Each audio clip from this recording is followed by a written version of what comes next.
You know we talk that stick talk, that stick talk. I'm about to fuck this cash up. What's going on, peoples? What's up? Back. We're here. The 20th episode. We've done 20 of these, bro. That's crazy. That's already 20.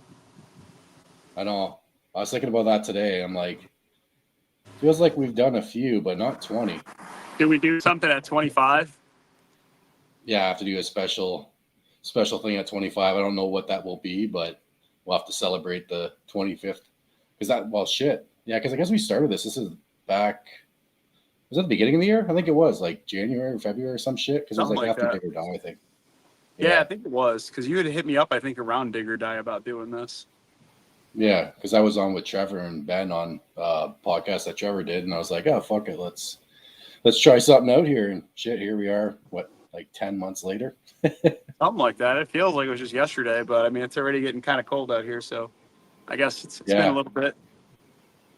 Yeah, the summer's been freaking flying by, but yeah, so we're still waiting on our special guest for the night. Haven't seen him pop in yet, but we figured we'd get things moving along here because we don't want to be called out for being late like every other live podcast out there. So I think we do all right. Yeah, that was a shot at Mike Corley from Sinister Performance. So he did pretty good this past weekend. Yeah, he did. He did awesome. That was super fucking close with Jimmy. It's cool seeing that truck run the way it did. Yeah. Well, yeah, I guess you were out there with Leslie Jr., John Leslie Jr. So yeah, I'm still. John's very. So long story short, we didn't win stick class. McCoy did, and if y'all know McCoy, you don't have chances to run against him and have too many bad days. Well, in the final, he was having a bad day, and we thought we were going to run away with it, and so we had a bad day. John is very cool and collective about it. He's like, hey, that's racing. It happens. I want to punch an Aeromotive rep in the throat. I took it personally. I'm not mad at McCoy. I'm mad at Aeromotive. I want to go start shit with Aeromotive. I want to take the fucking pump and crack it over somebody's head because what the fuck, man? We had it. We literally treed and 60'd with McCoy, and we were out about a half car, and the fuel pump said, nah, you ain't getting this. Ain't doing it. What a piss off. Yeah, and McCoy was only spraying fuel. He wasn't even spraying nitrous, so he only had fuel. The car wouldn't want to spray. We're like, dude, this is it. The chips are falling together. We're getting it. And the car did a best 60-foot to date on that surface at War in the Woods. I got that car to fucking do a 135-60. Fucking killing it. And the fucking thing just shits the bed. Yeah, he got out. He got out. He was out. But I didn't realize that McCoy was having issues either. I just seen that today. I seen there was a post today. I think someone posted up a reel of that pass, and there were some comments about that McCoy wasn't spraying, and there were some issues that he was having. And I'm like, oh shit. And then you don't catch him on a bad day. Like, he doesn't have many bad days. That dude is a bad motherfucker, and all respect to him and his camp. Like, it was cool talking to him. I mean, to lose to him, that was cool. Like, sucks losing, but like at least it was to him, who I think is a cool dude. He works his ass off to do it. So it's not like we lost to some fucking nobody.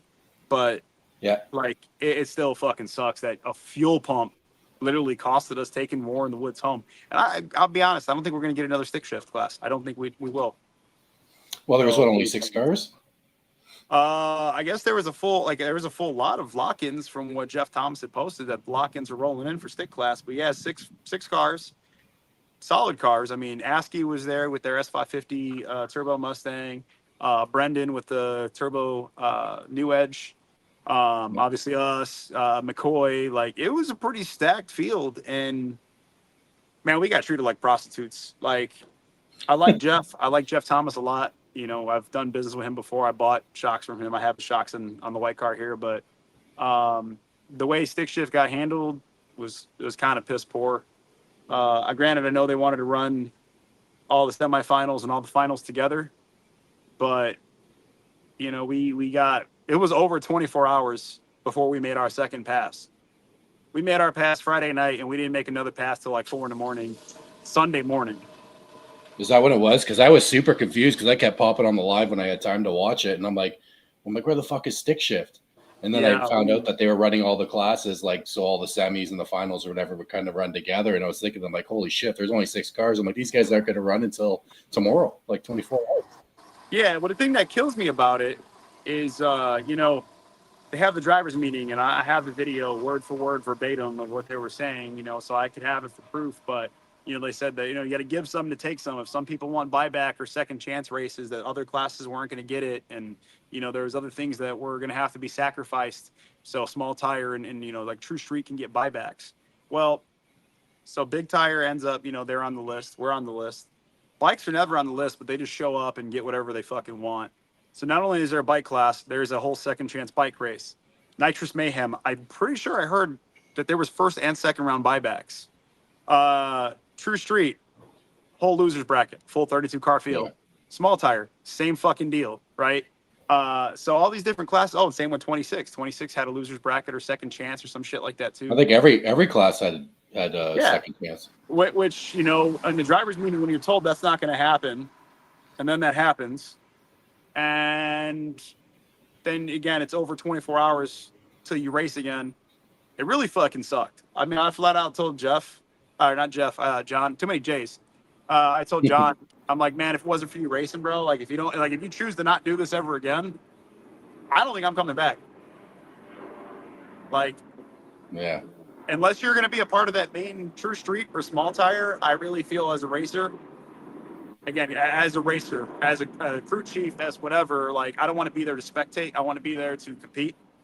When you 24 hours between rounds, like that's crazy. But I guess, you know, in all fairness though, like the big show was True Street, the big show was small tire. You gave everyone a second chance, which I think is super cool because, you know, especially for the guys that travel, right? You get, you know, the guys like my boys, like Trevor and Mike, like obviously they went past first round regardless, but, you know, you're traveling far. It's nice to at least get, you know, a couple passes while you're out there. But in the same breath, that's nuts to have to stretch out, you know, that the stick shift class 24 hours between rounds, right? Like the thing is with how small of a class us and Big Tire were, they should have just said, you know what, fuck it, let's just get these guys done on, you know, 2 rounds on Friday night and then just get them done first thing in the morning. Like we're ready, the redheaded step. Nobody's there to see us.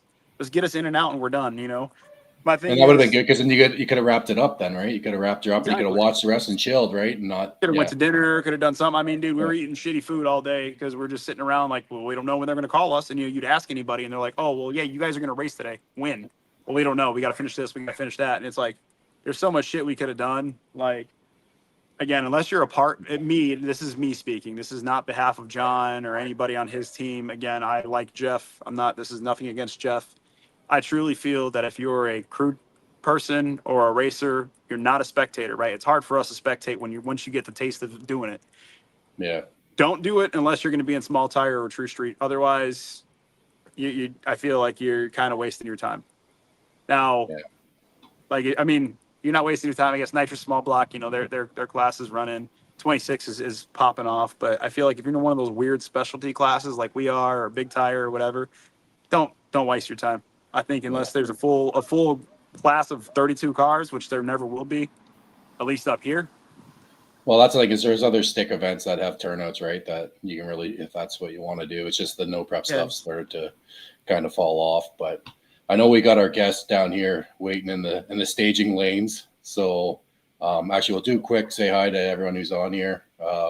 All hail the clutch pedal, Jet Black. Fuck yeah. The old OG. He's in every live stream. That guy's a beauty. That's the MVP right there. Yeah, we got Phil Fez. He's traveling across the country. That's what he says he's doing, but he's in San Antonio picking up big girls. Yeah, moving drugs or something. But he's in Arizona. Oh, you know damn well he got some big old fucking Venezuelan migrant flapping her cheeks in the back of a U-Haul. Oh, geez. He's got the truck for it and the trailer for it, so bingo. He can move lots of weight. He's got multiple vehicles on that trailer. You can't hide money. Yeah, that dude's rich. Yeah. So Phil will be in the comments. I think Garrett is he's working 12, so he does plan on getting in here. So we should see him shortly or at some point here. Doty Racing, evening, brother. Let's see. Evening. Some more Phil Fez. Donkey's in the house. What's up, buddy?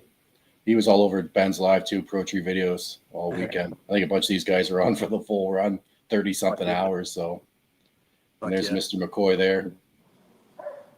Don't be mad at me. No, we're not mad at you, McCoy. You're a bad motherfucker, man. I've even said it when the YouTube video drops, man. I've said it multiple times in that video. I'm like, that man is a certified bad motherfucker. Like that. Oh, yeah. I told my girl multiple times, I'm like, when there's a dude walking around, he got his shirt off and a cowboy hat on, smoking his Reds, not giving a fuck. That's a dangerous man. That is a dangerous man right there. That is the man to watch out for. Yeah, so Mike's a beauty. And you made a comment like I can't remember what it was earlier about, Mike's always on his shit, but like you said too, like the trials and tribulations, that motherfucker goes through a lot of shit too. He's got bad cards handed to him all the time, but the guy just overcomes, and he's at every race, and he's there, and he's just whooping ass. So he definitely looks like having a bad time now. So, but we know McCoy, he'll be back at it. He'll probably be racing this weekend all fixed up. He don't fuck around. There's no, like I said, there's not many times you catch that man on a bad pass. That dude is. Yeah. I got moths attacking me and shit out here. Jeez, lots that of dude's a bad motherfucker. Oh, he's coming. New subscriber. All right, let's get our special guest in here. We've already been on for 10 minutes. We're teasing everyone here. Edging him. There he is. What's up, on? Andrew? How you doing? Same shit, different smell, man. Hey. Nice to meet you, buddy. I know we've talked a bit online, but this is our first time seeing each other in person, I guess, through a camera. So super excited to have you on. Thanks for taking us up on that offer. And Andrew, he's for people that don't know, he's from Hanlon Motorsports, big 5-6 speed Tremec specialist. I think I got the website up here. There we go, right there. So big name in the stick shift community and a lot of knowledge in the stick shift racing world. So we're, like I said, very happy to have you on here, pick your brain, and shoot the shit. Hell yeah, man. Yeah, I'll be clear. I'm a nobody. My pops is a stick shift guy. All right, I'm just can just not fuck shit up. Well, I'm sure you've probably got a lot more knowledge than Jay and I do. So that's a fact. Yeah, there's no been around a little bit. That. Yeah. Well, I guess that's probably where we should start out. Like I was kind of digging around on the website, and holy shit, you guys have been around for a long time. Yeah, so my mom and pop started the business back in the late 80s, early 90s.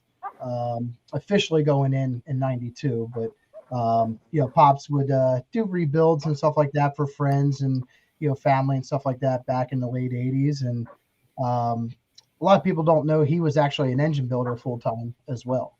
And so he would do engine building, full time, during the day, and then do transmission stuff on the side at night. And mom would stay home and do phones, sell parts, that kind of stuff. So, and then it just kind of transitioned to a full-time deal. And I actually came on full born maybe like 5 years ago now ish. Okay. So yeah, trying to learn the ropes and, hopefully get the stick shift game back to where it used to be back in the day. And we'll see. I don't know. It kind of seems like a dying breed, but I'm trying to hold out here. Try to keep people. Well, you guys are super involved with the stick shift world. Like anyone that's in the stick shift world is obviously familiar with Hanlon Motorsports because you guys are very active. So and definitely promote and obviously that's your business too. So you want to see stick shift thrive, right? So yeah, absolutely. And you've got a bit of a background prior to this too, I guess, in the performance world still too. I seen that you were working at American Muscle. Prior. Yeah, so I actually worked for them for about 11 years now, and it left on great terms. It was just kind of time to start getting into the family business, but I worked for them for a long time. I learned a lot from them, and kind of like went all over the business side. I was in customer service for a while. I was a supervisor for a while for customer service. Got into their tuning department for a little while, and then I was in product development right before I left for I think about 2 years, and it kind of really helped me bring a lot of what I know into the Hanlon business as far as like social media side and targeting customer base and whatnot. So it was nice to finally get in, the family business and help try to take over that, and just see what American Muscle did throughout those years. I mean, they're a pretty big name, and obviously, they're pretty well known. So, mom and pop, they're old school. A lot of what their success was, racing and old school magazines. Well, unfortunately, magazine stuff is pretty much dead. So when I told them, hey, I'm coming in and I'm revamping the entire business, and we gotta subscribe to these people, that do all this stuff with phones, they're like, the fuck, So it was a little bit of a transition to get them to trust me, but I think it seemed to be working out pretty well so far. So. And both your mom and dad are still working in the business? Yeah, so they're every day. Dad is slowing down a little bit. A lot of people, we've finally told people, but he's going through some cancer treatments right now. He's got prostate cancer and bladder cancer. So he's slowing down a little bit, but he's still doing repairs. It's just kind of more on a limited basis at this point. We have a deal with Ford Performance where we do all the Dark Horse Racing program transmissions. So I think there's roughly about 20 teams or so, and each team could have anywhere from like 2 to 5 cars. And we get a lot of those teams' transmissions in for repairs or refreshes or whatever. So they kind of take precedence on a lot of the repair work that we do now. But we still do, a lot of stuff for like local shops that we have relationships with, friends, that kind of stuff. Mine when I fuck up mine. So, it's just kind of more on a limited basis. I mean, there's some days that, he is really tired and you can kind of see that, he'll come out, he'll help me pack up some things, for like 10, 15 minutes. And then, he's kind of like done. He's tired and he wants to go sit down. Yeah. And then other days I'll get to the shop and he's been out there since 7 a.m. rocking out to Hair Nation. It's like, you all right? Like, you look like you were dying yesterday. Today you're kicking ass. So, so it's been a little bit of an adjustment. Mom still answers phones. She still puts orders in, and she's there. I mean, I think she's getting close to wanting to retire, but lately it's just been kind of myself and Zach. We have a really good sales guy. He's a good friend of mine, and I was able to bring him on board, and we've been kicking butt, man. So. That's awesome. Yeah, I've seen Zach's name out there as well. Seems like the two of you are really kicking it out there. Oh yeah, we're not brothers. We look the same. We're just two big dudes with fox bodies, but no, we're not related by any means. Everyone asks you like, "Oh, is that your brother?" And I'm like, "No, in spirit he's my brother." But yeah. It looks like Garrett's giving me a shout. I'm not too sure what's up with that. Maybe he might be looking for the link to get on, so maybe I'll shoot him that link quickly if that's what's up. So you guys are primarily just dealing with the Tremec transmissions then, is that? Yes. So we also do a little bit of G-Force because I run a G101 in my car.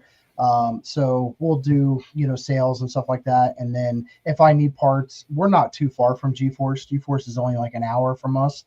So I'm pretty much there, once a month or so, maybe more. It just depends.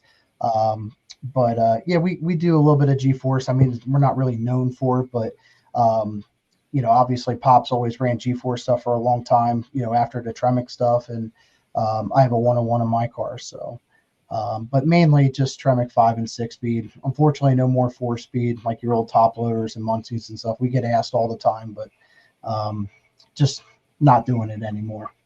Dying breed. Yeah. All those old guys want overdrive now. I'm surprised you're not running a Tremec in there. Yeah, no. I mean, when I made my car, it was more, to try to go after factory stock. Just like I know Jay's helping out John Leslie. John Leslie and I, we raced, for a while, and nothing against Tremec, but like if you're trying to, compete in a class and try to, go after championships, you got to have the best of the best. And, and nothing on Tremec. I sell it every single day. It's just, if you're trying to be, competitive and consistent, you need the top stuff, Yeah.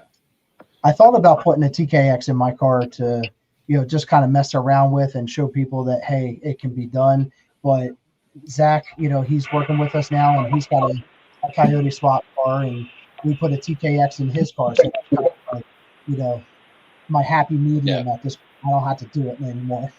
So. Well, we got Garrett's in the house. What's up, Garrett? Yeah. Hello, Garrett. How you doing, buddy? Living the dream. Yeah. Sorry, I couldn't get your call. I was on the live. I don't know why I did that. So. Okay. I was like, oh shit. I was trying to funnel social media traffic here, but they just started calling for some reason. Oh. So Okay. I'm on a peasant iPhone, so. Weird. Yeah. So I guess Well, that was one of the questions I was going to ask you too. Is sort of, and like you kind of answered part of it there, right? I guess with the Tremec stuff, T56 or whatnot, kind of like, where is the point where you go to like a G101A? Like obviously, if you're going like full out race or what you're trying to do, but like kind of what for the Tremec side of the business, like how far do you recommend pushing those transmissions, or like what applications? It really just kind of depends on setup, really. I mean, most of my customer base is kind of like all over the place. It's either they want a nice, street car, and, they're only going to take it to the track every once in a while, or maybe never at all, or I get the full out race cars, and then you obviously have the drag and drive stuff now that is very attractable for, the street strip kind of guys. I usually will tend to say, hey, if you want a street strip car and you're just having fun and not going to have a whole lot of power, the TKX is really nice, of course.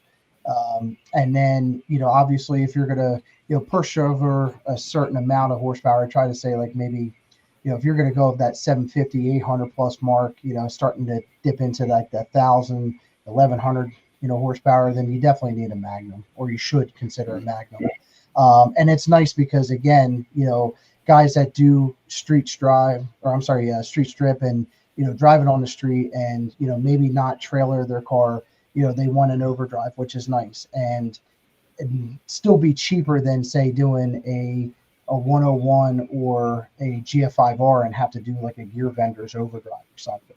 So, and then there's a little bit more options out now with, especially on a Magnum, like G-Force is making an aftermarket gear kit, for guys that are making, real good power. I'm talking like 1,200 plus. And, that, throws, kind of a wrench in, some of the plans too. So I would say if you're strictly racing and you're really not focusing on driving the car on the street a whole lot, you should have a real race transmission, realistically. And again, nothing against, the Tremec side of it, but, if you're trying to go and be competitive and you want the best of the best and, something that's going to shift faster, something like a 101 or a GF5R, even the Liberty side, they have Liberty boxes, they are going to shift faster. A little point being, so I have a 101, which is obviously clutch assisted. Now I don't have to use the clutch and it's still an H pattern. I put one of Pops's GF5R, which is a true clutchless unit, and it's a V-gate. I put that in my car at the end of last year, and I picked up a 1/10.5, a difference, so that's a lot, Well, it's funny because I've heard others say that it's not that big of a difference going to the V-gate. It is. Yeah. I figure there's a reason guys do it. That's why that's what I would say when guys would say, "Oh, there's no difference." It's like, well, then why are you doing it? Right. So, but yeah, I mean, you can make some of those transmissions act like they're streetable. I know Berger's comment. You can do it, but it's not really recommended. I mean, they're intended for racing applications. So. Yeah, I have heard people make that comment too, that you can street them, but I don't think I've really seen anyone or heard of anyone streeting 101s. But a lot of it, to be honest, is clutch related. you know, I run into this topic every single day at the shop, and I'm by no means an exact, expert, right? I'm still learning.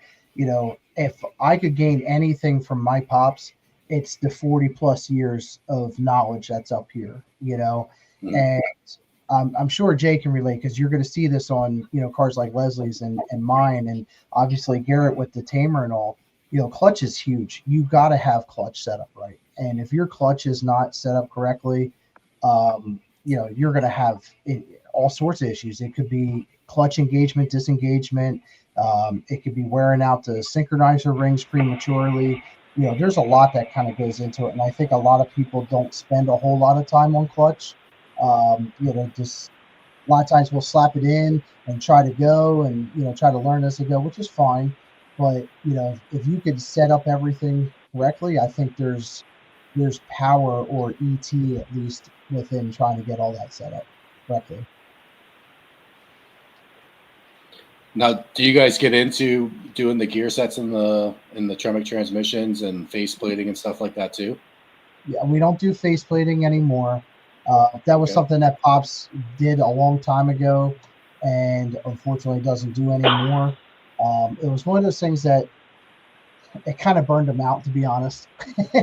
In the politest way, a lot of people, and I get it. I'm a family guy myself, and what I have is what I can afford, and if I can't afford to do something, I don't do it, right? And most people can't afford one transmission, let alone a couple, you know what I mean? Meaning having a spare.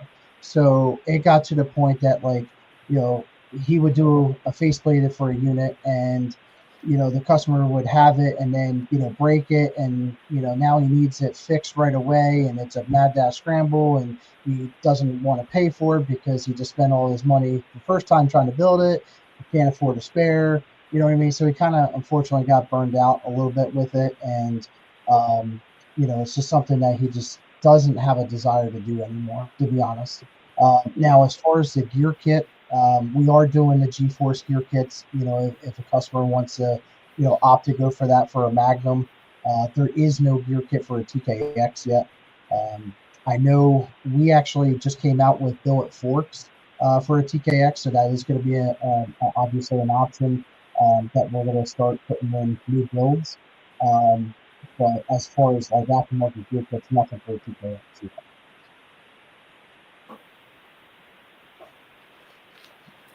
Now, how far are you seeing guys pushing those T56s like the XLs? With synchros and I mean, a synchronized unit, I've seen guys putting about 1,200 horse. Now, and that's with a bone stock unit. I probably wouldn't really recommend it, but it can be done. I know you could kind of cheat it up a little bit. Things like oil coolers is a big help, for those, versus trying to, maybe just go right through it and try to, rem finish and polish, shop peen, all that kind of stuff. I mean, that does help, but oil cooler is, one of those things that a lot of people kind of don't realize that it's going to add such, longevity to, the transmission, because, you're on and off the gas launching the car. Well, all that oil is going, right to the back. So that front bearing is starving, so a lot of guys don't, realize that. So by adding an oil cooler, even like Tick's front plate where they have, the oil squirter right on, the front input bearing, that's huge because it's no longer starving for that front, starving that front bearing, of oil. So, I think, 1,200 would be, a safe bet, with an oil cooler on a stock Magnum. Anything really more than that. And it also, there's a lot of variables too. There's tire, there's, suspension, how heavy the car is, all that kind of stuff comes in. But anything really more than a 1,200, horsepower setup, you probably should consider a G-Force kit at that point. What's the cost difference between a G101 and a Magnum? About $4,000. I mean, if you're considering stock to stock, I mean, A new Magnum is $35.45. That's straight from Tremec, and they're all map priced at that. And then a 101, I believe, is like $6,800, $6,900 ish. So Correct me if I'm wrong, but I think like Coyote platforms, I think they're quite a bit more than like a regular like New Edge or Fox body car, isn't it not? I guess on the Magnum side. Well, everything else goes in, like as far as like the bell housing and all that kind of stuff, like all your accessories. I mean, that is a little different between, engine combinations. But if you're talking just transmission versus transmission itself, like I said, you got $35.45 for a Magnum, and then roughly about $68 to $7,000 for a 101. And then obviously you got bell housing, clutch, flywheel, all that kind of stuff. So. Somebody asked me to touch on a question that was earlier. Somebody asked me about, at what point do you go faceplate on a transmission? And I don't know. It's kind of a vague area. So the best answer I could give them, and this is my opinion on it, was is when you're fast enough to where you can't shift gears reliably, knowing that it'll go in every time. I think that's kind of you're at the peak of your ability. And so now I've seen 9-second cars with faceplated transmissions, and I've seen 850 cars with synchronized transmissions.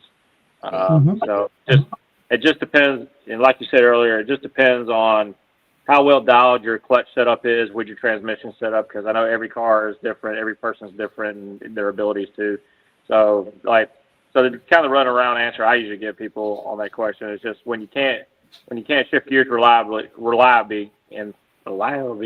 I can't speak in the race. So that means Bondo Bird needs one yesterday.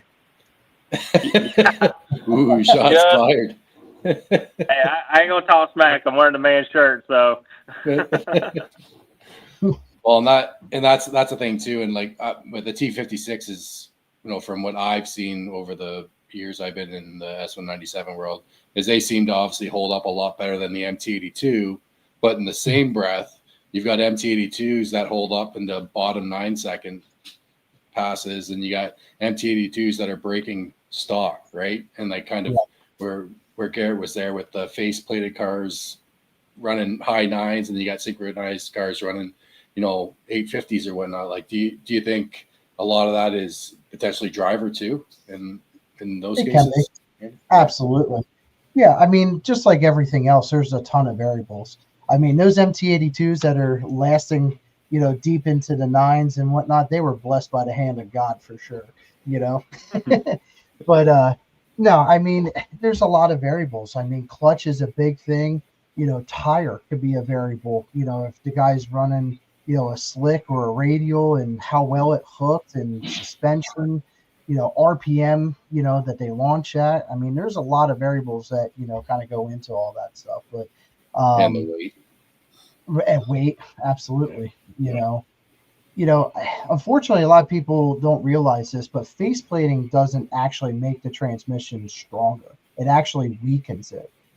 It just obviously allows, the transmission or the driver to shift faster. That's the whole point of it.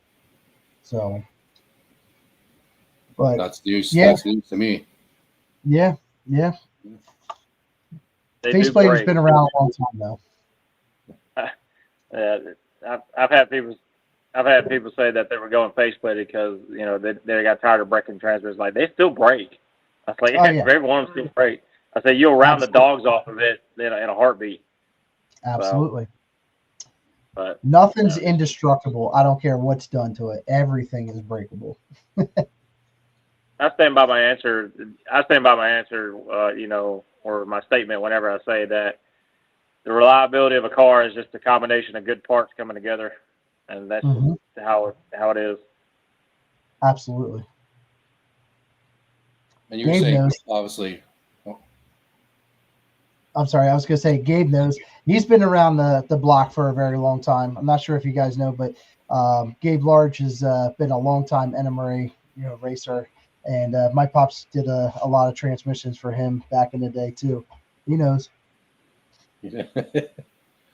was one race I And then- never got to participate in before they went was the NMRA stuff. You're not missing much, to be honest. I mean, I'm glad you brought that was- up. I'm Yeah. glad you brought that up because the reason I have this fucking car is exactly for that. I bought it in 2020. I was like, we're going to go NMRA racing at Joliet, and they fucking canceled it. So now I'm stuck with this thing. Just a side note. I'll tell you what, though. I'll be honest. I mean, someone that was at pretty much every single NMRA race, NMCA race. I mean, like I said, I've been traveling with Pops, for as long as he's been doing it. There is nothing like this whole no prep stuff. And I really have to kind of shout out and thank Danny at Nia Mustangs, for getting me interested in this. Yep. I'll be honest, man, so Maple Grove is my home track. It's only like 20, 25 minutes away from me. And they had a New Year's no prep, which is for us in the Northeast, we're in Pennsylvania. It is cold as shit, especially New Year's. I mean, it was like, 30 degrees. And, Danny's like, oh, you got to do this no prep. You got to check it out, see what it's all about. So, of course, I talked my old man into it. And if anyone knows NMRA people, man, like that shit's a cult. Like those guys are to the book. Everything is primo. Like, if you go to an NMRA race and you don't have like a big truck and trailer and a golf cart to tow your shit up there, like you're a peasant, right? So I go to this no prep and I talk to the old man going in, and small tires are first class to go down the track. And wouldn't you believe the first pair of wrecks, right? So I look at him, he looks right at me. I'm like, oh shit, here we go. We're packing this shit up. He's done, right? Well, we stuck it out. And I'll shit you not, I had the best 60 foot I've ever had. And I've been down a lot of different tracks. I've been on a lot of prep surfaces. And I had the best 60 foot I've ever had on a no prep surface. And, I'll tell you, I was like a dog shitting racers pulling up to the starting line. There's like 100 people like within inches, of your car. I'm trying to do a burnout. And I'm looking at Pops, and I said to him, I was like, I'm trying to do a burnout. And, all these people are here. He's like, oh, just put your foot on the gas. You'll be fine. Just go. You'll be fine.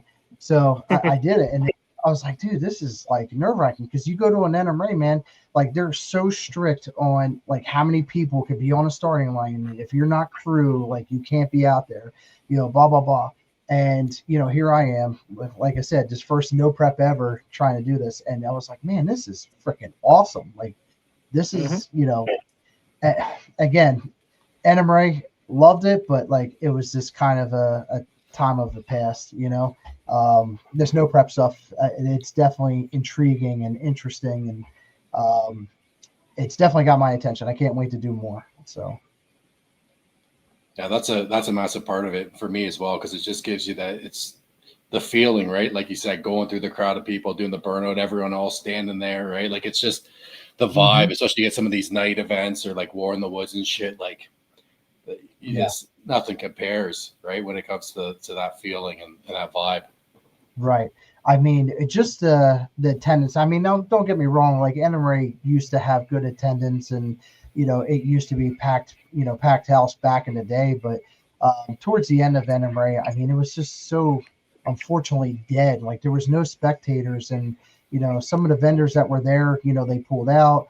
And the vendors that were still there, they didn't want to be there because there was no traffic.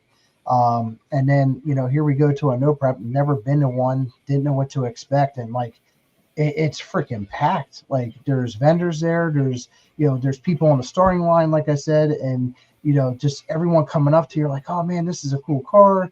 Like you didn't really get a whole lot of that at NMRA, at least when I started doing NMRA. It was in the down phase, if I should say, but I really hope that the stick shift stuff really takes off in the no prep. I know car count's kind of tough and there's a lot of stuff going on, but I really hope it takes off though, because it's definitely intriguing for sure. I've noticed an uptick in the no prep stick shift world. So I'm not in no prep myself. I'm looking to get into it actually. So like I went out and got myself a pair of slicks and everything, and I'm going to try to do some after Mondats and stuff. That's what I'm going to try to do, is like try to hit some of these hood tracks and whatnot, and go play around because like the 2 local tracks we have here, like the one local track we have here, the second, I say it's local, it's like an hour drive to it, but they literally dug a trench in a cow pasture and then just stuck some old recycled pavement down in it. And that's literally the track. And like, I've never seen 5,000 people squeezed into a hole, because that's literally what the track is called, is the hole. And so it is some of the most, because there's no format, there's no rules. It's just grudge racetrack. So they get out there and you'll have a G body that's got 10 grand under the hood and, like 2,500 in a nitrous kit, but they got stock control arms, and they'll go out there and they'll have fun all night. I was like, yeah, those are the guys I kind of want to go hang out with, but I want to do it with a stick car. And so watching Chris and J Mac with John Leslie and Tony Pelotano, and then you got McCoy, who's been doing it, and McCoy's been killing it out there. I was like, man, I really want to get out there with these guys right now, especially on a stick car, because like that's why everybody went autos, because like you couldn't make a stick car work, for shit in the past decade, on a no prep surface. So, but now it's starting to come around. Yeah. I'm really trying to get a lot of the old Coyote stock and factory stock guys to at least, check out, the stick shift, no prep scene. I mean, I know J-Mac's really been helping out John Leslie, and I've been talking to him, behind the scenes, but, cars like ours, we don't make a ton of power, but, we leave at 7,000 RPM, we leave at the moon, and unfortunately a lot of these other guys, they panic, they see us, first of all, cut a light because we're all used to 400 Pro Tree stuff. And then, usually 2 cars out on the hit and they're like, oh shit, like this little 400 or 500 horsepower stock Coyote is out on me by 2 cars, and it's Coyote stock cars are a weapon. Oh yeah, for sure. They are a fucking weapon. Like you could place, you guys are already used to having to put weight in the car to make weight for your classes. So you guys already know where I could put weight, where you could set it up, how you want the ratio, where you want exactly front percentage to rear percentage, corner weights. You guys already have that down. So realistically, getting adjusted to no prep, I advise everybody that is watching this that has done NMRA, try it. You already have the training. Like you already beat the tutorial. Just use your knowledge, look at the track and apply it. You will go rounds. It's insane. And people love high RPM burnouts and launches. We've seen that this past weekend. People go nuts for it. So I love every time Junior does his burnout. It kills me every time. Pop, pop, pop, pop, pop, pop, pop, just off the limiter the whole time. That's 1,600. Oh yeah. Yeah. Even on the launch, it's like, holy shit, that's a lot of RPM. Yeah. Oh yeah. Everyone gets ear fucked. It's so great. Yeah. That's the best way to put it right there. It's exactly what it is. It seems like the stick shift stuff though for no prep is like seems to change like event to event and area to area. Like I just raced an event, local event here a couple of weeks ago, and there was 12 cars in stick shift, which is actually I think the largest stick shift count I've ever seen for a stick shift no prep in Canada up in Ontario here. So that's some events bring them out and some don't. It's just I don't know. It's not consistent, but yeah, I know Tony and Tess went out to there was some track in Canada that they were just at, and it was by Jay Meisner, and I know it wasn't really more of a St. Thomas. Thank you. I know it wasn't a no prep, but I know there's stick cars there. I know Cassius is there, obviously, and some of my Coyote stock and factory stock guys with Damian Stevens and Chad Stevens. Yeah, like those cars. They need to definitely get some Canadian races going, and then even trying to get like Damian and Chad to come down to here, for some of the stick shift events. Like I know Neo does a really good job having his stick shift series in Ohio. I'm trying to get him to maybe expand a little bit, maybe look at, some of the surrounding states to Ohio just to see if maybe we can draw in, a couple more cars. I mean, I know a lot of Ohio, races obviously happen and it's great, but I know there's a lot of, car count down in like your Kentucky and Indiana that, maybe if he considered like, say, a track at Edgewater, which is kind of like at the tip of Ohio, Cincinnati, maybe he can get some of the Kentucky and Indiana guys that come up and, check out his series and maybe bring in more car count. I'd like to maybe see if we can get one, on the PA side, maybe like Pittsburgh or Erie or something like that, make it a little bit attractable for some of the PA guys to come out. because there's cars here. It's just, no one really wants to travel 8-10 hours out to Ohio, unfortunately, but some do. So we'll see, man. I got to get Gabe Large out to one too. Well, it's funny you mentioned the Stevens, like, because I was talking to Damien, like he's local up here, obviously, but I think that was 2 years ago now when I was at World Cup with Ben from Pro Tree Videos. Damien and I were chatting. He was thinking about it. He's definitely said he was thinking about it. That's a couple of years past now, and I haven't seen him do any no preps, but he definitely was. He was considering it. I'm on Damien like flies on shit, man. I'm really trying. His car is very similar to mine, and I'm trying to get John Leslie to change a little bit of stuff on his car. We just a couple little, Let's get rid of that outdated suspension, please. Thank you. Yeah. Makes Well, my even life just easier. like, I mean, it was one thing with, Coyote stock and factory stock. We were very limited on what we had.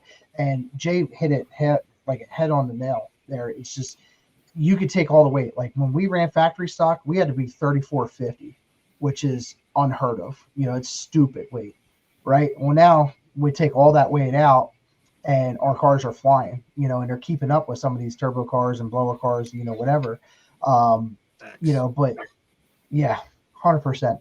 And I just think that, the more that they see guys like John Leslie doing well and, my car hopefully doing well soon, it's going to bring out some of those guys again and, hopefully maybe make the switch. I mean, they're going to have to because there ain't nothing going on with NRA anymore. Anyway, so, but.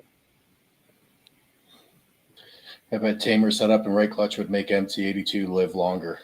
Yeah, ask Eric. So, Eric Vega, that's what he's running. No. Calmer does Yeah, pretty good things with MT82s as well.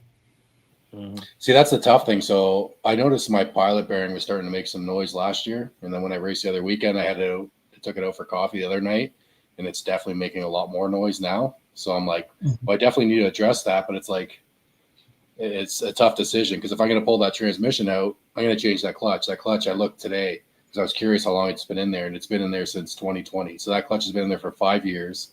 And I keep record of every pass the car's made other than like botched passes. It's made at least 63 good passes on that clutch. And it's like, if I'm going to pull that transmission out, I'm going to keep riding it with that clutch.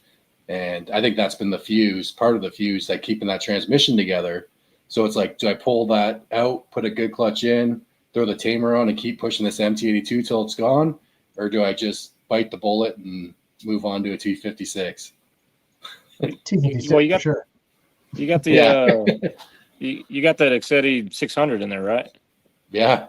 5 years old, man. You still going to Monats? I don't know if I can swing it. Well, if you do swing it, I have a seasoned RX-2 1200 on the floor that started to fade the 60-foot. So that might be a perfect matchup for your car. And we can just throw that in there. So yeah, that's I'm not sure. I'm not sure what to do. Well, I know what to do. Just be a man. Well, the thing is, I love that MT82 transmission. I won't lie. I do love the way it feels. I love the gear ratios. I'm not sold on a built MT82, even though I know it has the variable of the driver and everything else around it, because you do see a lot of built MT82s fail as well. It feels like the right decision is to go to the Magnum. Yeah. I'll be honest. I mean, I've shifted a couple, hopped up MT82s and stock ones, and then obviously shifted a lot of Magnum. I don't know. There is a difference how the Magnum shifts. I just don't know how to explain it, but it's definitely smoother for sure. Yeah. It's like butter. Right. Now, doesn't Marcus? I think he has a Calimer MT82 in his. Does he not, or is it a 56? He's got a T56. It is? But Calimer has put his hands on that T56. That's what it is. It's a Calimer built T56. Yeah. What it is. Now I will say, it's really hard to beat for a street car. All right, so it's really hard to beat an out of the box T56 Magnum. So yeah, it's just they're great. I I know a bunch of Cobra guys that spin them to like 8,500 on built motors, and out of the box they'll hit the gear every time. It just takes it, and so there's no funky shit that goes on in it. It's just it just like Dan Watch, for example, like he spun his like 85, 8,600, and it takes it every single time. So I don't think I might have seen him miss a gear maybe twice in my lifetime, and so it's just a testament how good that transmission really is. And Dan's on a stock Magnum? Yeah, it's just an out-of-the-box Magnum. There's no fancy stuff. It literally just, here you go. The transmission that's in this car, so I've shifted mine at 7,600, and I bought this transmission secondhand from another Cobra guy who said it was making noise, and when it just had this whining problem. And I listened to a video that he sent, and I was like, it's got to be something else other than the transmission. So I literally took it. The only thing I changed in the transmission was just the plastic pads. I took them and put bronze pads in it. That was the only thing I did different. But but before that, I mean, it worked perfectly with the plastic ones. But all I did was just change the fluids and then did the little bronze pad upgrades, and that was it. And like I've been killing this transmission. I mean, I've been running it for probably about 3 years now. I just grenaded one synchro in it. And so I actually talked to Andrew about a synchro kit for this car for Modnats. And so I'm just going to go ahead and replace the synchro kit in it. And I went ahead and I'm just going to get a second gear because that's the one that's messing up because it's just straight teeth on teeth. And so just in case there's some teeth missing, I'm just going to go ahead and order a second gear and then just throw it in there. But I mean, everything else, perfect. Like got no issues out of it. I'm good on those second gears, by the way. I meant to be back later or earlier. Yeah, I got everything. I'll get it out tomorrow for you. Got it. Yeah, because that's send me some stickers too, by the way. So stickers. Yep. Yeah, I'm a sticker guy. So I'm not in the right shop. The other shop that I normally work in has like a big Hanlon banner that sits across the back wall. So, along with the Tremec stuff. So thank Neo for that one. We need the Garrett Leach Tamer banners too. Yeah, I did. Working there, baby steps. But so I was. So actually tomorrow through Saturday, I'm just going to be in the shop. I'm going to be in the shop. I got several kits I got to make. Just people been just hitting me up, and problem is like it's hard to keep up with the demand for other platforms because it's like I have to have a car in front of me to like measure and R&D all this stuff and then test it. And so like if you give me the car, but like I've tried to remotely make some, and I'll get them close, but they'll have to like alternate a bracket or something, to make it work. I was just talking to a guy today. He's like, hey, I got me and my buddies, we all got third gen cars.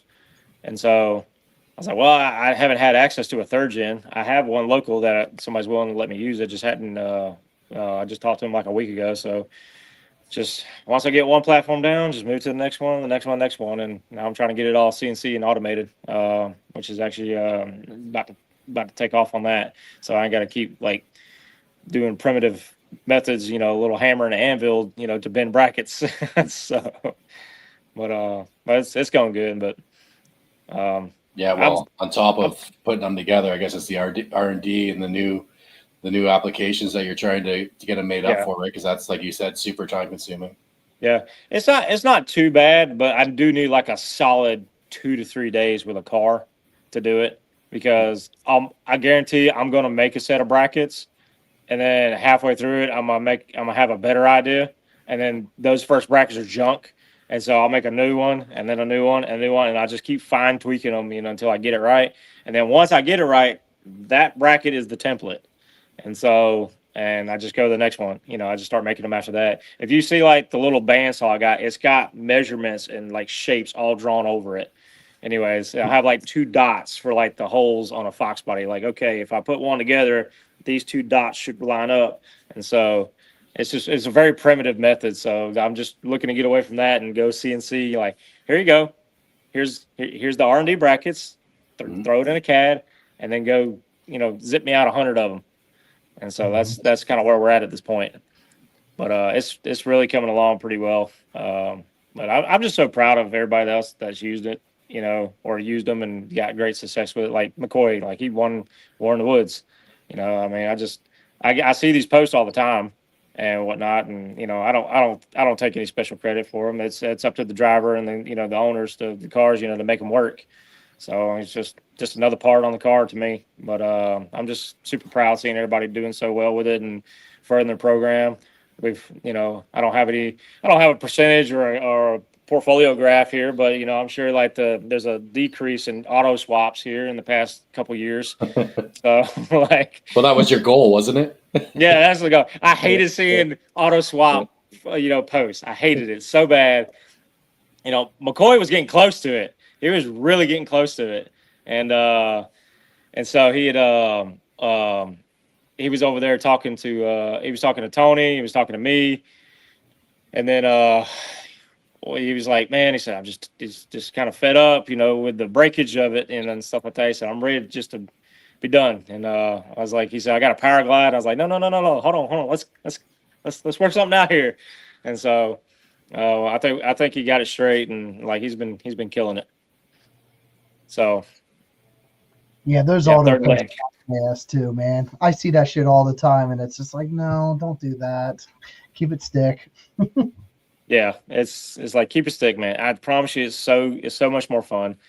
Yeah, even at dude, I started meeting guys that I watched on YouTube for years. Like one guy, I'm probably gonna say his last name wrong. Drew Lyons, I think is his name. Coyote stock car, and it's a black notchback. And I remember this one video watching him, and this is one of the ones that wanted me to do stick shift so bad. He went out there, just revved it to the moon, dumped the clutch, and he would pull it straight on the bumper, click second in the air, and then he clicked third before he put it back down. Mm-hmm. And I was like, that's so badass. I was like, I've got to do this. And so the Fox was at Ford Takeover this past weekend, and I looked at it, and I said, man, that thing is a clean car. And then he turns to the side, and then it says Drew across the window. I was like, no way, that's that guy. And so I remember that video, and I had to go up and talk to him. So it's been great. No, Heath, we're not naming it Leg Better Incorporated. So, I kind of like that, actually. No, he wants me to name my company that so bad. So, I don't think you could. I think it's the third leg. I don't think there's any way to change third it. Leg's it. Yeah, everybody wants to call it third leg. It started off as a joke, but it's kind of stuck. So I went through several names of it, and I was just like, man, everybody keeps calling it third leg, so I guess we're gonna have to do that. So can you make a donkey your mascot? Man, big old donkey dick. I mean, donkey. We might be able to work something out here. Oh shit! I'll have it engraved on yours. Fuck it, I'll rock it. Shit. Whatever. I have a laser donkey on top of yours. Put a big old donkey dick because I'm fucking nitrous cars to the front, baby. Yeah. Which so, and I'm a little late to the game on it, and I didn't find out until March of this past year when I started talking to Coyote stock guys. But I did not know that NMRA only allowed you to run one tamer, and that was the Granny Speed Shop one. Mm-hmm. So there's the logo. There it is. There it is. The billboard, you seen it? The third leg. It's got to be a shifter, though, So, but yeah. So the NMRA guys, I found out that they were only allowed to run one style of tamer or progression device, which was the Granny Speed Shop one that you had that slipped every gear. So. That's what I have in mind. Yep. And so, and I was sitting there talking to Drew, and he's like, man, he said, I need to talk to these guys. He said, because yours is applying it via the same method. It's just the application is different, and the easeability of tuning, and it sliding with the pedal. It's a lot better fit, and it glides with the pedal easier. But he said the application is the same. It's a shock. I said, so I wouldn't see why it would be different, but I mean, I'm all for I'm all for competition out there. Making products to help further the game. So I've got no quarrels against it. So I'm gonna try harder to be the dominant one, but that's just me. So I think they got some really great. I think they got some really great clutch devices out there. For stick shift guys, especially like street guys. That's kind of where I was aiming towards with like street guys. It just happened to work better than I thought it would do. So they, I'm really excited to watch, stick shift really take off. I mean, I've seen it. We've all seen it growing in the past few years. So. Oh yeah, products like that is going to help keep stick shift alive. And I mean, I know you and I talked about this a lot. Like our phone rings every single day, you know, for guys wanting to better their program and, hey, what do you have in your car? And we get asked at least 5 times a week, hey, what's a good tamer? What tamer do you use? Yep. And, we're going to sell the shit out of that thing. Oh yeah. Oh yeah. I'm ready for it, well, that's funny because when that comment came up, if you had, what was he asking? If you had any tamers ready? When's the last time you had tamers just sitting on the shelf ready? Probably never. I can't keep one. As soon as I get one, it's like, whew. And that's kind of how it's been. It's just been build to order right now because I literally could not keep up with the demand in the state of Mass. I would have to do it full time, and still it wouldn't be enough. So it's like y'all see y'all coming in late. So you go out there, you work a 12-hour shift. I get off, go to the gym, and then you can ask Heath. I'm in Heath's shop till like 1 o'clock in the morning, and then I got to wake up at 5 to go to work the next day. But hey, I got one for you. Here you go.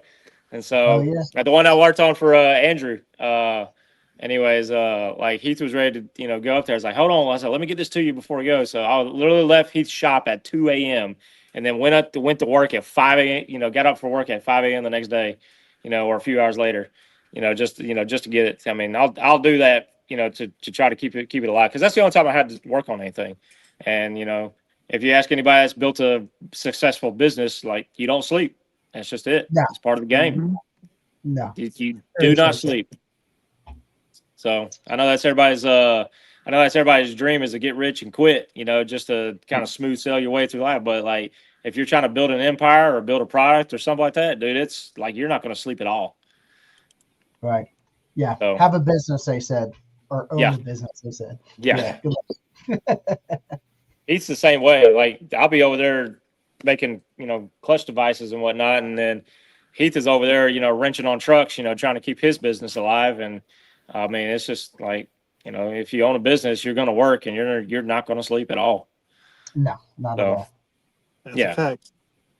But I mean, but I'm excited. I'm excited to see what the future holds in the future of stick shift racing. I hope to see them lanes filled.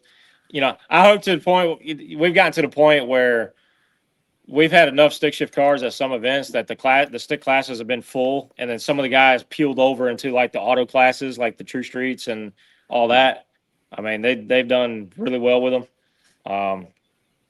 It's at that point where stick cars and auto cars are going head to head again, in the same class. So the consistency's there, and they're kicking ass on the 60-foot. Yeah. I keep forgetting the guy's name. He's got that black twin turbo S550 that was out at War in the Woods this past weekend. Badass car, shoots flames out the hood and underneath. I think Jeremy Askey or something.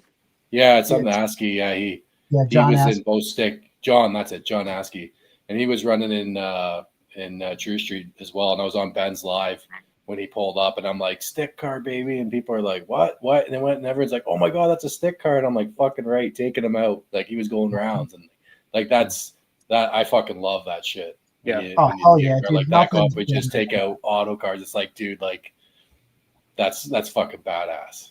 Mm-hmm. There's nothing that makes you feel more like a Thanos than putting an auto car on the trailer. Bro. Well, that's not supposed to happen. It's not supposed to happen at all. You can't outshift an auto. Yeah, autos are faster. Mm-hmm. It still to this day makes me giggle when I go out in the street race and I got guys who are like, give me the brake, give me that. It's like, what do you mean? You got a 10-speed or you got a DCT? Fuck you mean you're asking me for the brake? Yeah, totally. No better the gap feeling is than being that. closed. The gap is being closed on that because Like, they'll go out there and they'll be like, oh, I put a 400 in my car. I went a 125. It's like, okay, well, that guy just went a 23 in a stick shift car and no prep in a 28 tire. So it's like, I mean, it's awesome. I get people's time slips all the time, and I was like, was it prep or no prep? Like, what tire are you running? It's like, oh no, dude, we're on no, front side no prep, on a slick, and they go like a 22 or a 23, and then even if they do a backside, they run a 30. And it's like, dude, that's insane. It's like, yeah. What did Tony do? Like a 119 60 foot or something? Yeah, he went a 119 on a radial. Right. And he went a 119 on a radial at Bragging Rights in North Carolina. And with a 2K too. Yeah. And me and Tony talk often. And he's gunning for a 15 out of that car. Like, I hope he gets it, but like, it's a jump, but like, dude, go get after it. I want to see it. So, and I mean, because like, shoot, man, we got a adjustable slipper in teal, and like the best we've done with it is a 16. So, but if you can get a diaphragm to do that, like, dude, you are doing it. You're doing it. Yeah, trying. So I'm just a guy that sells parts, man. So. You do. So I'm just a guy that sells parts. The tool to get the job done. Yeah. Hey, it's like I said before, it's a combination of good parts coming together. Yeah. And me and Tony have talked about this. And if you're listening to this and you stick guys and you're having trouble with your combo, okay, I'm going to put this message out there. The data has already been acquired and figured out. You could talk to me or Tony or Andrew or McCoy. Just ask somebody that does what you want to do, and they can give you the information. Do not go out there and try to do your own thing like you're going to be the pioneer of something new and successful, okay?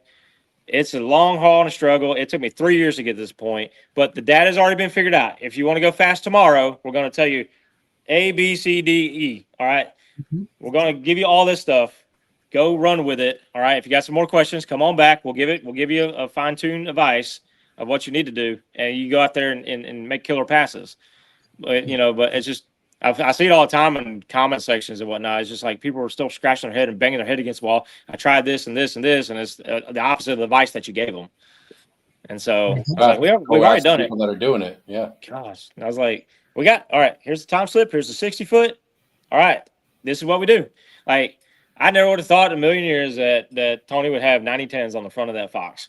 So, and he did a 119 60-foot. I never would have thought about it in a million years. But that's what he said he runs. So, I mean, it just goes to show that, there's other adjustments and combos that you could put together that, with, I won't say, I use this term loosely, you could cut corners in areas to get something else to work, But I think that's, if more people would reach out to somebody with a time slip or some actual data or a lot of wins and see what they're doing and try not to pioneer their own stuff, I think people go a lot further. So, all right, ran over. So, Tony has a twin disc ACT. Yes, he does. Yeah. I guess kind of on that topic, like clutch selection being a big thing, like you had mentioned. Yeah. Andrew, like what do you run in your car for a clutch, and what are some suggestions from your side? Like, what do you recommend for clutches? Zoom. Yes, yeah, Luke clutch. I have a Ram Pro Street in my car now. It kind of carried over from when we ran factory stock. We were only allowed a single disc, had to be a diaphragm. We weren't allowed an adjustable clutch. Now, if I could start all over again, I'd probably have an adjustable clutch. But although Garrett's Tamer is pretty intriguing, and I want to put that in my car and, try to get going with his. But no, I run a Ram single disc to Pro Street. It's got adjustable heights, for it. That's pretty much all we were allowed. And we do McLeod clutches as well. It just really kind of depends on, really what the customer is going for. It kind of seems like, in the politest way, a lot of guys don't really know what to do for an adjustable clutch, so they kind of get, intimidated a little bit with that. So that's why you're seeing a lot more, dual disc, diaphragm style clutches and, with tamer setups, because it's a little easier for the driver, to understand and work with. And I mean, let's be real, who the fuck wants to lay under the car and adjust clutch every round, right? So, for us, I mean, like I said, we do Ram, we do McLeod. They're pretty much two of the biggest manufacturers. I know obviously there's going to be everyone, hey, you got ACT or you got Spec or you got Center Force. I mean, I've seen them all.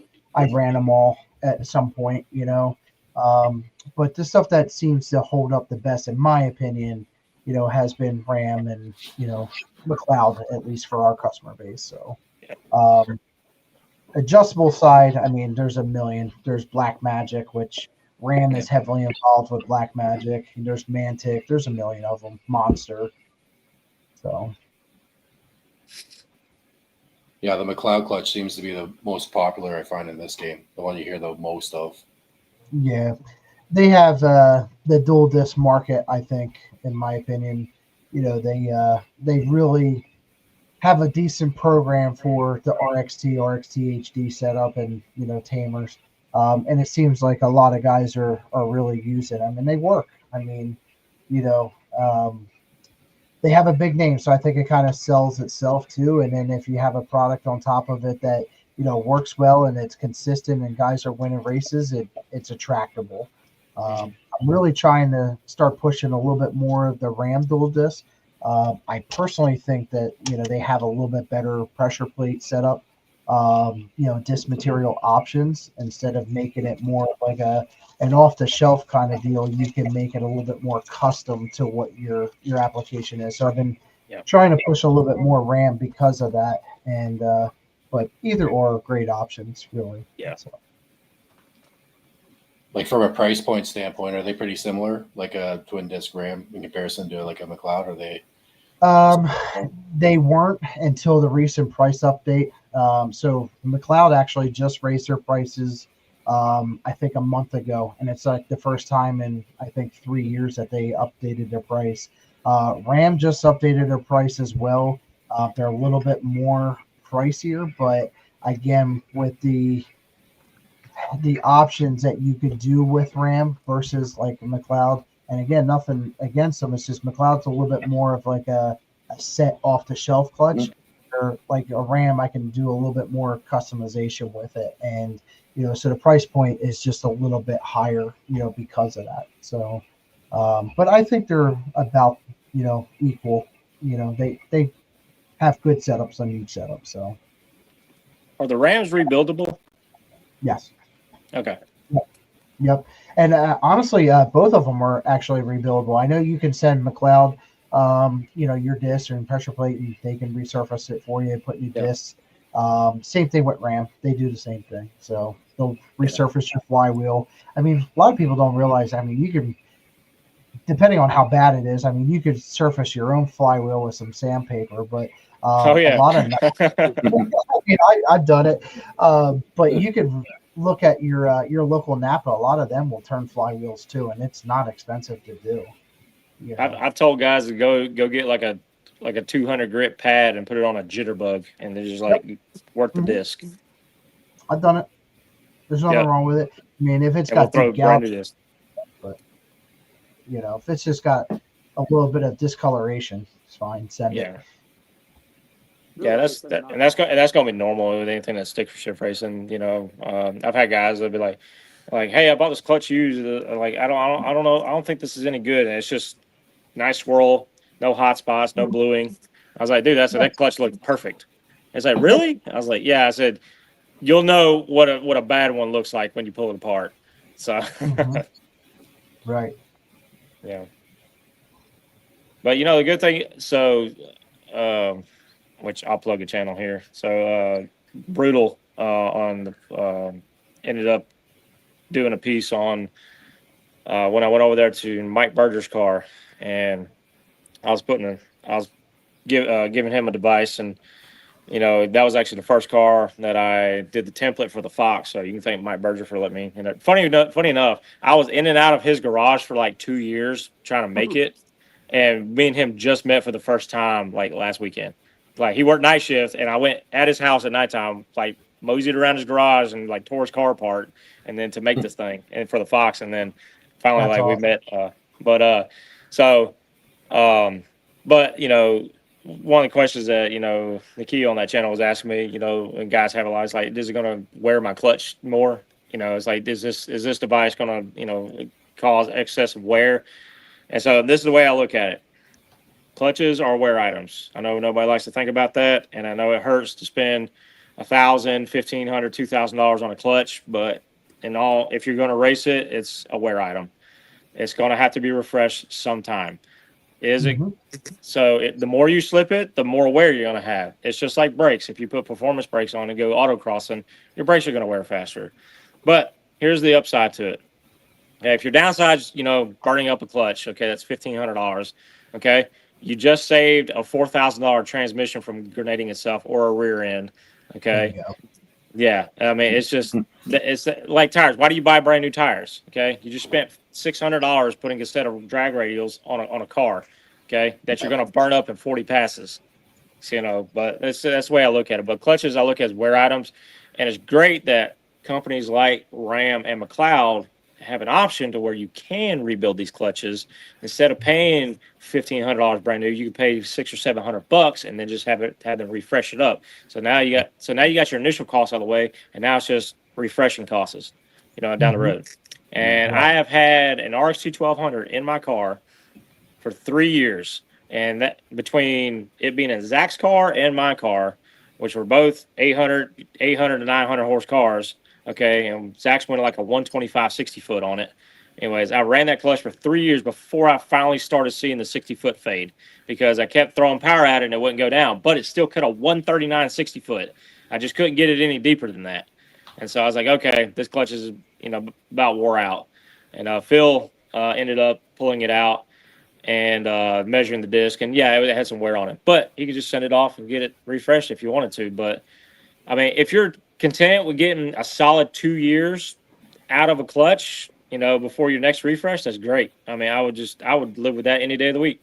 It's not like you got to replace it every 2 races. Right. So, and I drive mine on the street all the time. It don't have the McLeod in it right now, but I drive it on the street all the time. So you can afford to overclutch a car now if you got something that progresses the lockup on a clutch. So. Right. I mean, you could wear a clutch out, not have an air gap and all that kind of stuff set up right too. I mean, for an example, like some of these Coyote stock guys and factory stock guys, like Jacob Lamb, for instance, he's got probably 200 plus passes a year on a clutch setup. He makes in a year. Like, that's crazy amount of passes. Crazy. That is. I mean, he runs a tamer. I mean, if stuff's set up right, I mean, yes, it's going to wear, but I mean, you can still make it last too. Yeah. Yeah. It's, like, and I've come to know that, so with like some of these clutches out, and another question I get all the time is like, if I run this clutch, like, is the pedal going to be heavy? Well, yeah, I mean, more spring pressure, you're going to feel a heavier pedal. I mean, unless you're like a hydraulic setup, and that's going to be a little easier. But I mean, like this one's got so I actually tested this clutch out in here. It's a twin 8-inch centered iron by Mantic. It's kind of a one-off deal, but it's like a 1,500 horse clutch. The slip window on it is like a 1/2 inch of pedal throw. It is tiny. It's on off. That's it. So I literally had to set it to where it would hang the pedal right there in the bite window and throw a bunch of RPM at it to get it to slip. But we did it, and it went 132. So nice. So you can afford even on a lower powered car, you can afford to overclutch it now. I don't recommend going all out with it. Like don't throw a 1,500 horse clutch in a like a 600 horse car. But I mean throw 800 or 1,000 horse clutch in there. RX2 is a really good clutch. And Steve Schrader, he just went 852. With a plain Jane RXT. And then the next pass, which he actually he had a complication due to a bad shift. And so he went like 547 in the eighth on an RXT. Good lord. On a car that's like 3,100 pounds. Like it's not Fox body light, but like they're really good clutch combos out there, that you can do that kind of stuff off with and not have to break the paint, because I think the clutch is probably like what, $1,200. So is that the 1200 HD that he's running, or just the? No, it's just so he did run the 1200, and then he thought it was too much, so he went back to just a plain Jane RXT, and it still went a 128 60 foot. It went 547 to the eighth, and if he would have rode that out, it probably would have went at 830 on the back half. I'm probably getting the combo wrong on the motor though, but I think it's a Gen 2. It's either a Gen 2 or like a 321 build, but it's a Coyote with a Vortex Sentry on it. So, and it's in a new edge car, and it's just doing it, man. And I mean, that car makes a lot of power, and he's just got 1,000 horse clutch in it. And I won't be surprised. I'll say this live on the air. I will not be surprised if he gets that car down to like an 8.0 at my Nats with some good air. Oh yeah. Yeah, because I mean, he would have went at 830 in the heat up in North Carolina, but it's just like I said, that's just a testament like how far the clutch technology has come, for these cars. Because I went around back in the early 2000s, late 90s, so I'm sure they were like, you pay $1,000, $1,500, and the clutch only holds like 500, 600 horse, in a Fox body. So I mean, now it's just kind of come a long way. Back then, 500-600 horsepower was the shit. Yeah, it was. It really was. You were doing it. Now it's like, well, if you don't have 1,000 horsepower, you ain't shit. And it's like, now you need an RXT 1200. Yeah. Yeah, I don't know what you guys talk about. 500-600 horsepower is still the shit. Okay, especially when you're leaving. Oh, it is a light ass Fox body. Yeah. Like this is a little heavy, but I promise you, it makes probably like an honest 520 to 550 on the street on boost, and it is the most fun I ever have. And I can run it on pump gas if I wanted to. Hell yeah. Don't tell the internet that, man. People ain't gonna like to hear that. Well, it's funny. Yeah, I mean, you're peasantry if you run pump gas now. So hey, you and me both. We're on pump gas. I'm on pump gas. Yeah, that's my cruising fuel. I don't mess with that. My cruising fuel. The finest 87 you got. Yeah. Hey, I can do it. It's 8.5 to 1. Yo, that's nasty. I just can't put my foot down, Ain't no knock sensors in it. Who needs knock sensors? We don't need party sensors. Oh, it'll knock when a rod hangs out of it. So. That's more than knocking. It's breaking down the damn door. Uncle Rodney's visiting. That's fucked up. Got JD Swag in the house. Mm-mm-mm. JD Swag's up in here? Yeah, he's in here. He's asking if you're in the Borg. So. Oh, my in Borg. In the Borg. No, I'm in my piece of shit car that I got the okay from Alex to spray. So, trying to get it done because we're racing Saturday, and I got 2 days to get it right. So hopefully I get it right. I imagine that if a tuner that is tuning you remotely is saying, "Oh, this guy's got a stock motor on this. There's got a stock motor with a kit on it. You've got to be the poorest of the poor, and I got to deal with this guy now. I got to tune it and hope that he puts the right fuel, right plugs, and all this crap in it." So, well, to clarify, to the internet, yes, stock motor. Yeah. To the internet, yes, that was the old stock motor. That was the old Jay. That was the last tune session. Yeah, no, this time we've been on, like, here's the thing that's killing me is the injector's been being a pain in the ass and like random sensors given out on me. But again, the car sat in the barn getting an engine put in it where sensors got dirty, shit got bashed around. But like everything's been great. We dialed the NA tune in one revision. That wasn't an issue at all. And now just the nitrous tune, we had some issues with it being rich at idle. We dialed that in, got this car like idling, driving great. Everything's ready to go.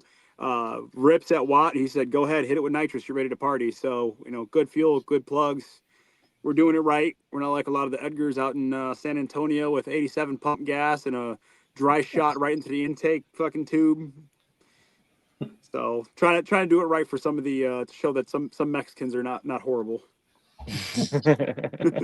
We're not all bad. We all got a mother bottle in the passenger seat with a quarter turn valve to the intake. Where are you racing this weekend? US 41 streetcar brawl back at the track. You know, the event that people judge people for going sevens, but yet the small tire class there is barely in the sixes. So, you know, for Chris, you know who I'm talking about, who I'm referencing there. So he said that guy said that he had 500 on me if I went nines in the quarter. I'd put 500 on it if he could even go sixes on that surface. That's it. That motherfucker will wad his shit up, and I'd laugh my fucking ass off.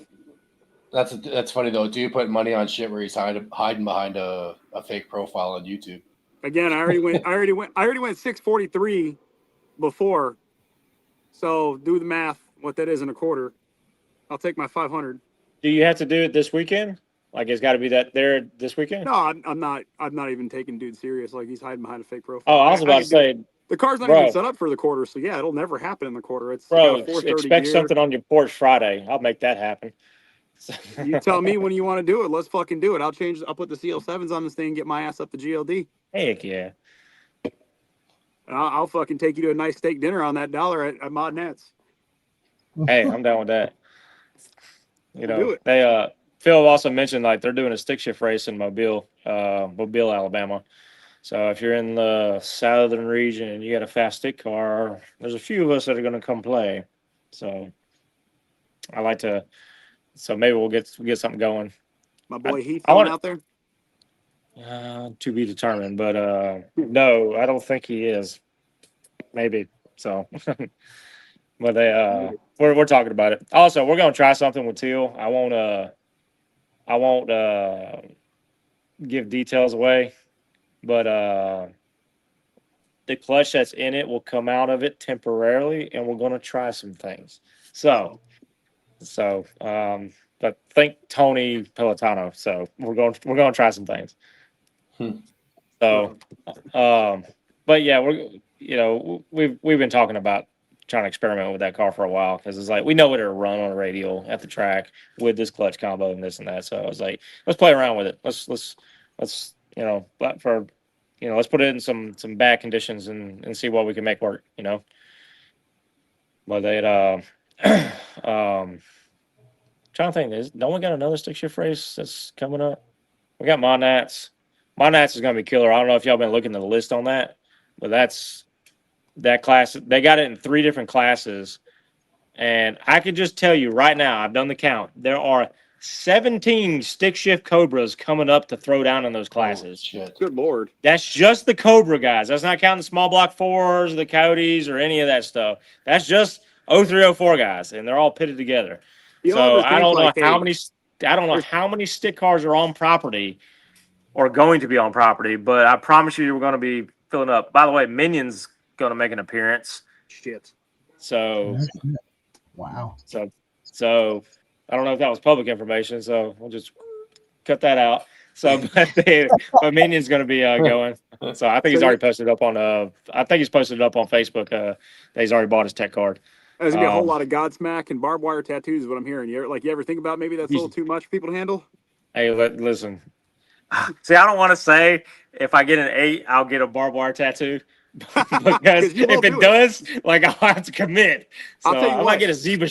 I might get a little fruit stripe one, but that's about it. So how about if you beat Marcus, you get a Cobra tattoo? I can't beat Marcus. The only way I'm going to beat Marcus is in a foot race if I trip him. So heard it here, boys. I've done got. Hold on. I got Jeff Smith. I called out Jeff Smith for $100. Okay, his Cobra. That'll be a good race because he is faster than me, but I think I'm gonna short track the hell out of him. So, and on the tree.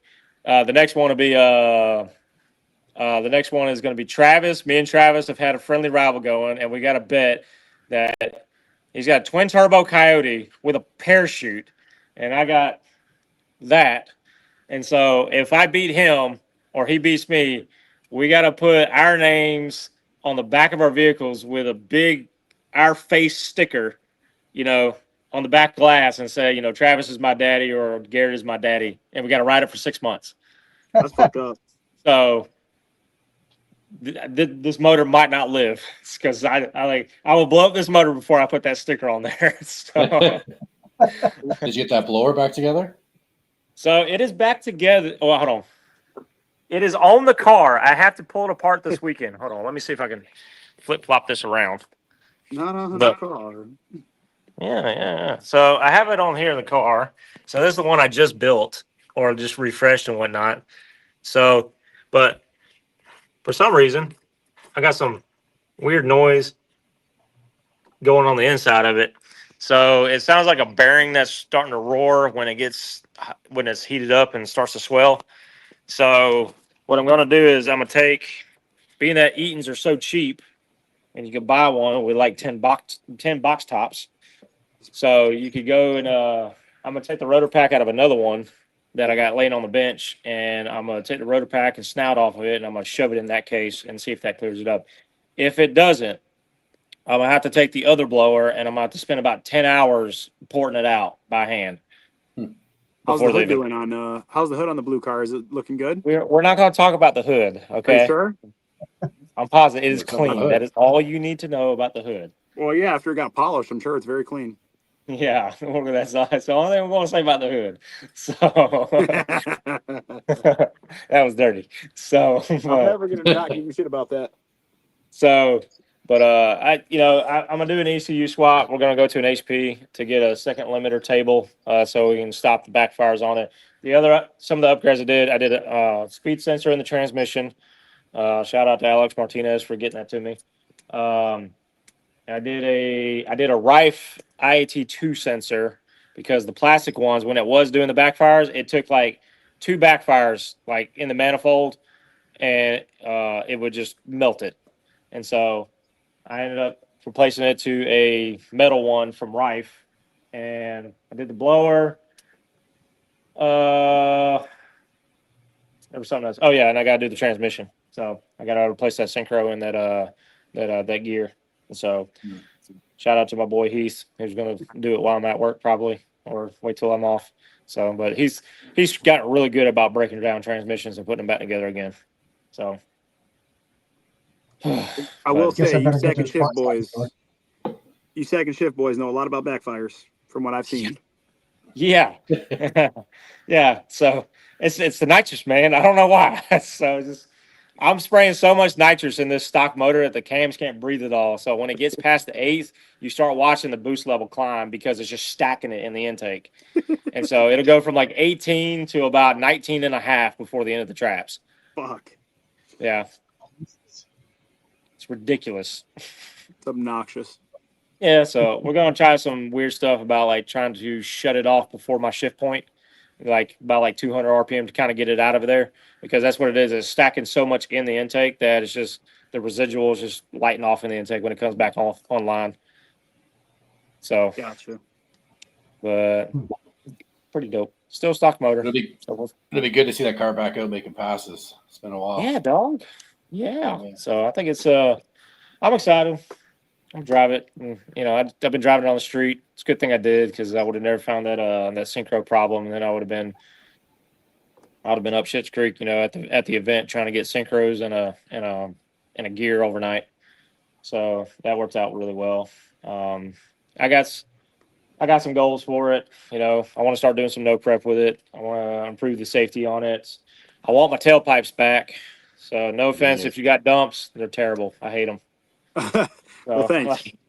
Gosh, I missed the rasp. I missed the look of the tailpipes across the back. So, do I still got the mini bike? Yes, I do have the mini bike. Not only do I have the mini bike, I acquired 2 more of them. No, Okay, God. and then I acquired a bunch of motors and some frames. So if I was to put all of them together, I probably have 5. So we just start hosting mini bike races now. Hell yeah. So I come down for that. That's a unique thing to touch on. I started. All right, I wasn't around in racing in the early days. Okay, but I bet all the pit vehicles were cool as shit. Okay. fuck yeah.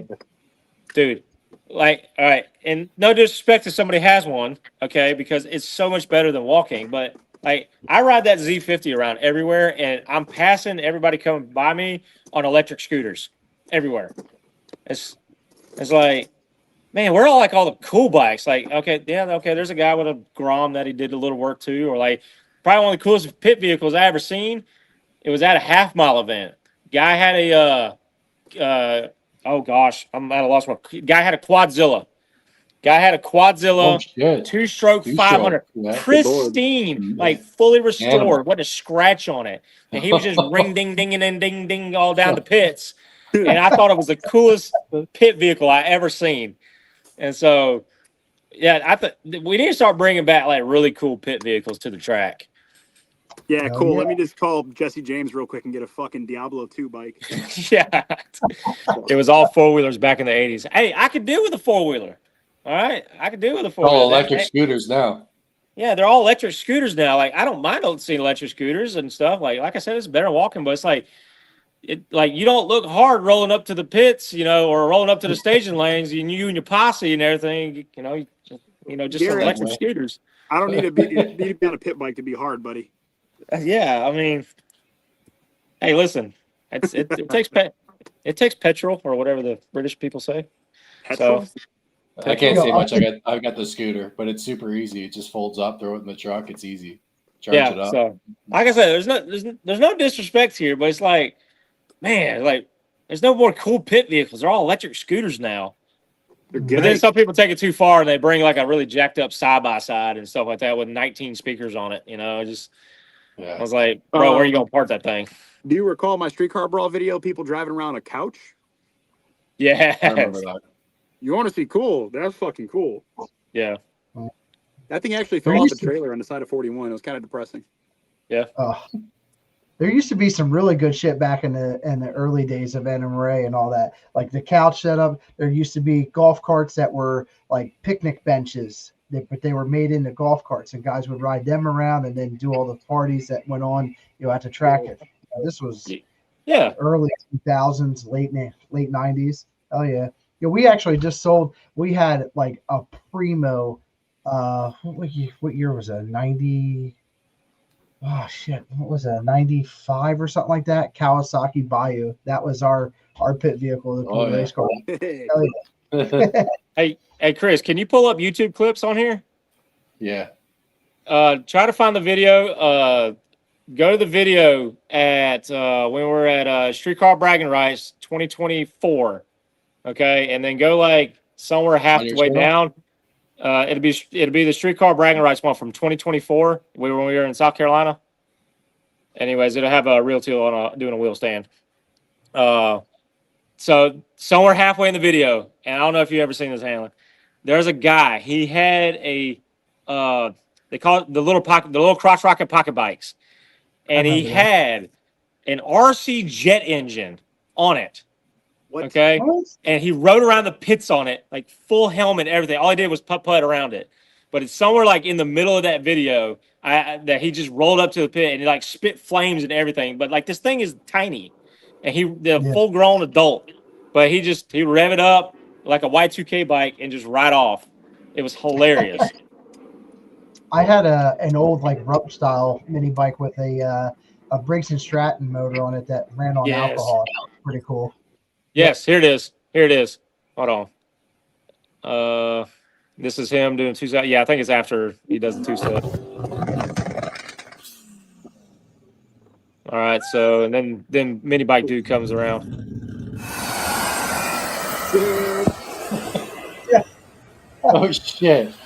And then he does flames on it. No, come on. What the fuck? Watch him come by again. Look at the intake. I ain't seen anything like that in my life. That's crazy. Dude, that dude was balling. That's the coolest motherfucker there for sure.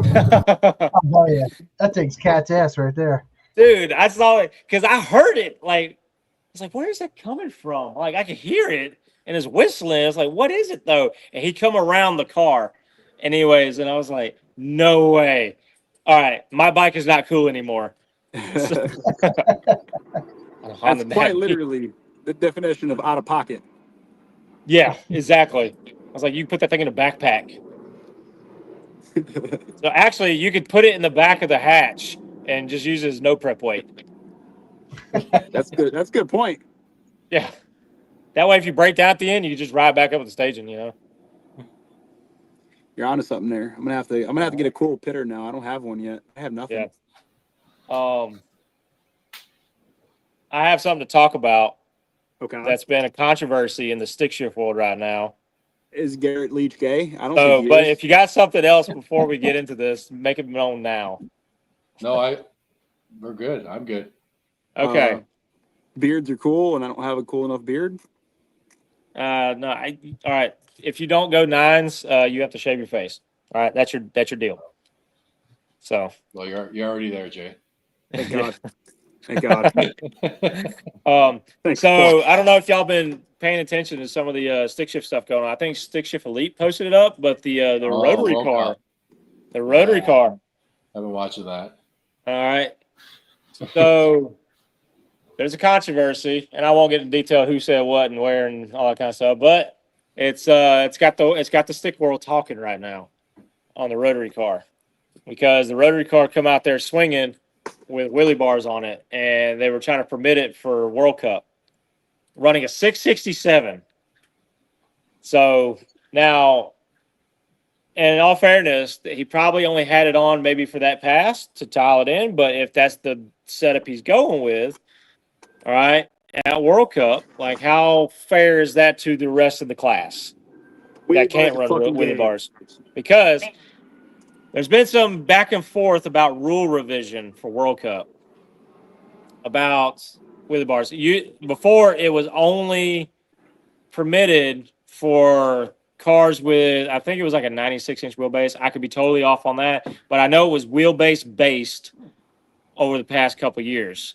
But now it's on the road. But now it's changed to rotary combo, and I believe Jason Miller said in his post that it was his way of throwing rotary guys a bone because they only had 79 cubic inches and they got to rev it to the moon. Okay. Now, that car is, I know we throw this term around a lot, is pro mod-ish, if not a pro mod. Okay. Even though it's got, it's got a little bit of a firewall from what I understand. Okay. But it's set up like a pro mod and it's got wheelie bars. But it's an RX-8, I believe, and an RX-8 has a wheelbase of 106 inches, according to Google. So I don't know if that's true on that particular car, but that's still longer than a Fox body and a lot of other things. So if Fox bodies aren't, I'm just using Fox bodies as an example. Like, if a Fox body can't run a wheelie bar with the big motors that we can throw in them, so why should a rotary car do it if they got a 106-inch wheelbase? So wheelie bars are gay. That's it. That's all. That's where my argument is. Yeah, wheelie bars. I assume your parents to wipe your ass. I'm not disagreeing. I'm not disagreeing at all. But the question still lies: like, should that car be allowed to run wheelie bars, even though it has a longer wheelbase than half the field and runs a 667? Fuck no. I wouldn't think so. Is it literally for one car? Is that what this is over? Is he just pretty much? It's the only car. Yeah. It's the only car that's got wheelie bars on it. Fuck no. No. So I don't know what the transmission is. 660s, right?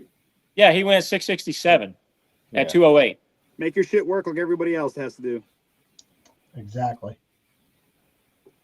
I mean, were you of the firm belief on this? So yeah, absolutely. So this conversation has been going on for probably it's off and on. It was really heavy the first couple of days, but the conversation has been going on and off for about a week now, and so about this one car. So now I have here's my quarrels with the is this rotary a 2-rotor, 3-rotor, or 4-rotor makes a big difference too. I can't confirm it, but I'm going to guess it's a minimum 3. If I had to guess, it's probably going to be a 4. So, if that's all I can comment on it, because that's all I really know about it. So, but and I mean, no disrespect to rotary cars, really fast cars, and I have a ton of respect for them and stuff. But like, I think just because you have that particular platform, you shouldn't be given a bone. Or you shouldn't be, I don't know, what's the word? Given favoritism because you chose that combo. So, because I mean, if you could leave and still get a 1, 1-1 anything out of the 60 foot. Actually, I think it was a 109 that they got out of it. So, yeah. Do they still have the rule down there? Yeah, it is in there. Wheelie bars are only permitted on rotary cars. And I forgot it was also mentioned in there. Apparently that was the previous rule. So that's what it says beside a previous rule missed and added back. Yeah. For this year. Yeah. That's All right. wacky. So that's been like I said, that one car has caused some controversy in the stick shift world. Now here's my take on the World Cup in a personal opinion. I like World Cup. I've been to World Cup, not racing in it, but I've been to World Cup, and I think it's one of the most badass events of the year. Bunch of countries coming together, and everybody knows that stick shift is the class to watch. There's no doubt about it.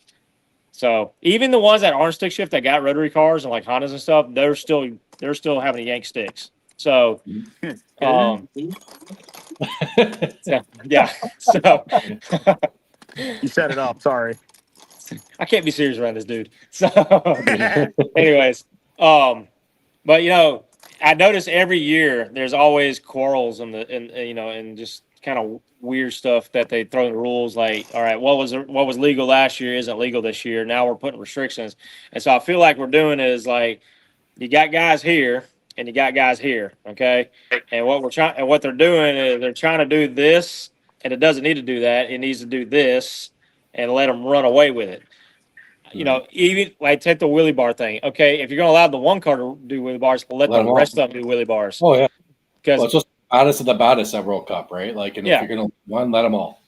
Yeah, and the thing is like it just seems like these classes are just getting choked down, whether it be cubic inch, tire size, the chassis layout, something like that. Like the guys are wanting to run away with it, but we keep bringing them back. And so I think if you're going to hold the name World Cup and try to make the baddest of the bad event, I think you need to kind of let the guys do what they want to do because competition breeds competition. So if one guy keeps running away with it, okay, we're going to start playing that game and then start doing some stuff to go catch them.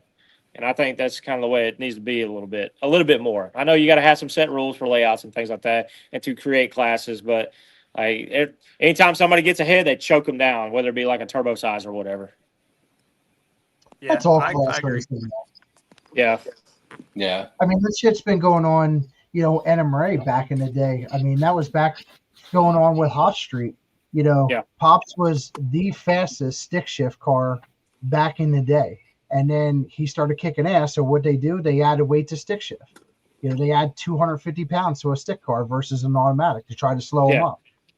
Right. Yep. And then now he's struggling to keep up with, guys that have bigger cubic inch motors, right? He's running a 360, I think, at that time.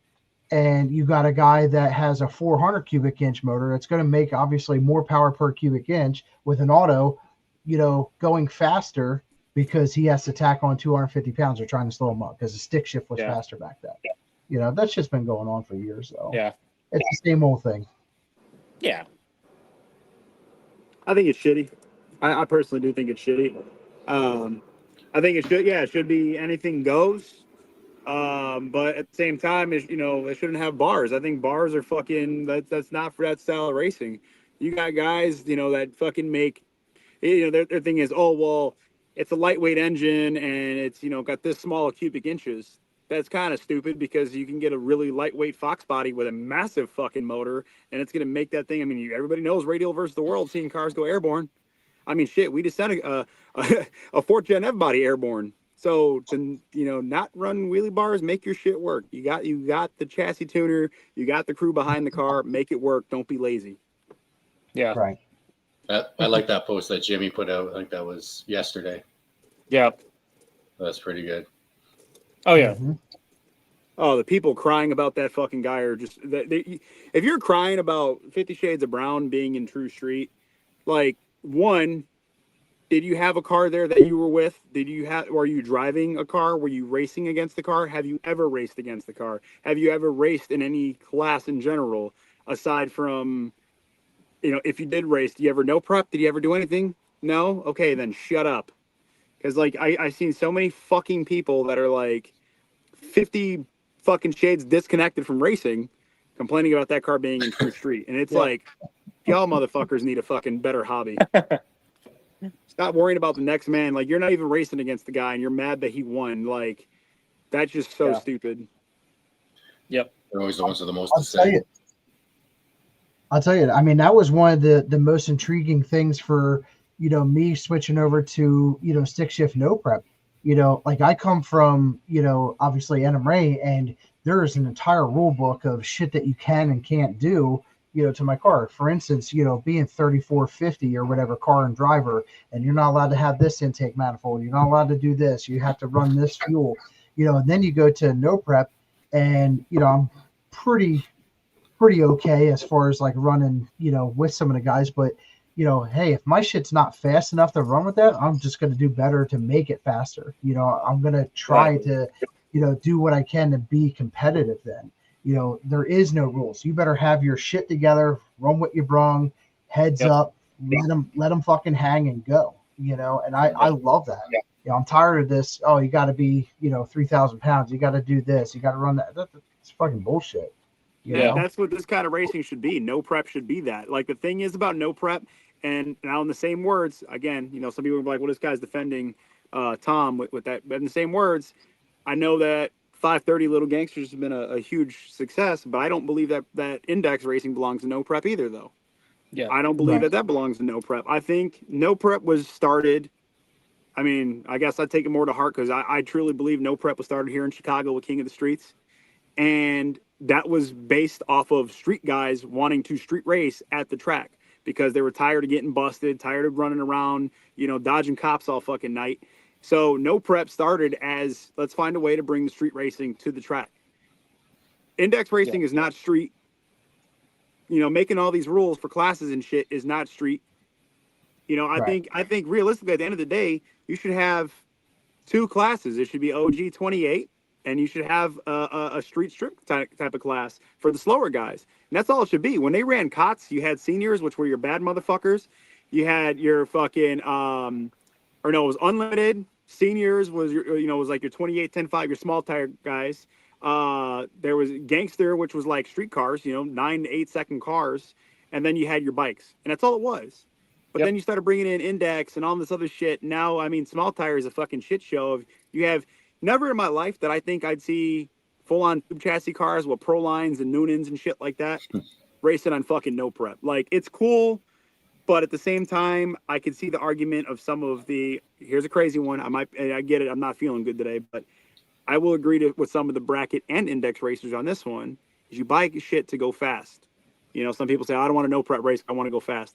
So why the fuck do you build a tube chassis car and put a Noonan in it with twin billet HPTs making 3,500 horsepower to go fucking ride the fucking fuel tech plot the whole way down the track? Why the fuck do you do that? Like, go to fucking the Hail Mary pass. Well, I don't think that races around anymore, but MIR for fucking World Cup and all this other shit. Go do that. Why put a fucking chain on it? Why try to puppy kick people? Right. Choke it down. That's what I'm saying. I got, and that's the thing is like, people that build really fast cars and then they slow them down to go to run slower classes. I love the unpredictability about running those, like you said, like a fast car in your league to where you just don't puppy kick people. So like I'm in a weird spot right now. So I'm a low 9 car. There's an 850 bracket and there's a 950 bracket. I can get a 950 dial in all day. And it's like, but I want to go run with 850 guys because like stick shift, anything can happen. And so I want to run my car all out. I don't want to have to choke it back. I want to get that number. I want to see how far I can keep going. That's usually where I run at. Is but it's funny because I watch guys they'll build badass cars, that are capable of a number, but they want to sandbag and they want to go into a, they want to get to like a slower class or whatever. It's like, dude, just go run your stuff all out. Run it all out. I watch it all the time. Even here at the local track, I watch it all the time. So.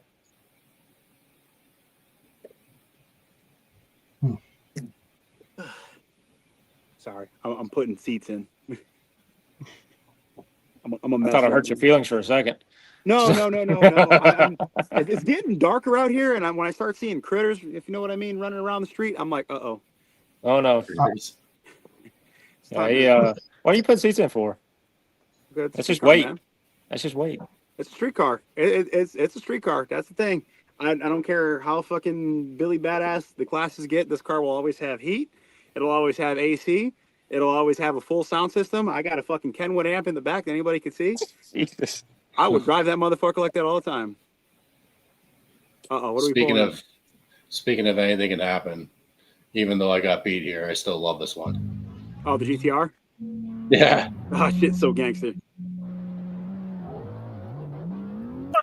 Daddy, chill. What the hell is even that? I wish I could. Dude, I wish I was able to find it. Go ahead. I was dying in the car. I couldn't believe it. Like, and I short shifted. I fucked up, and I think it was because I was just like, so like, what the fuck? Where is he? Right? Yeah. Going to the top of third gear, and I'm like, he's not even there. And yeah, that was super cool. That's fucking badass. Alex Yeah, everyone was Martinez going got me nuts, on one right? race.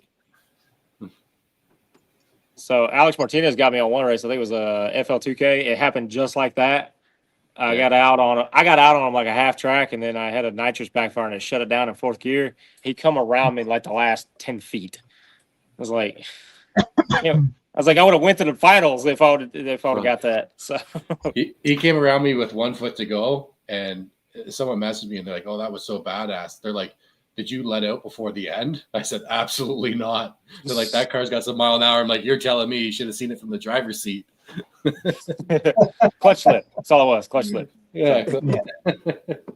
Just say you There's missed the I think it was World Cup. There's a video. I don't know if you can find it, but it's a Honda versus a Cobra. Actually, you can probably type in Honda versus Cobra, and it was Speed Factory. I think it was their car. The Cobra had like 330 on him, and this Honda just freight trains him and gets him down in the last like 60 feet.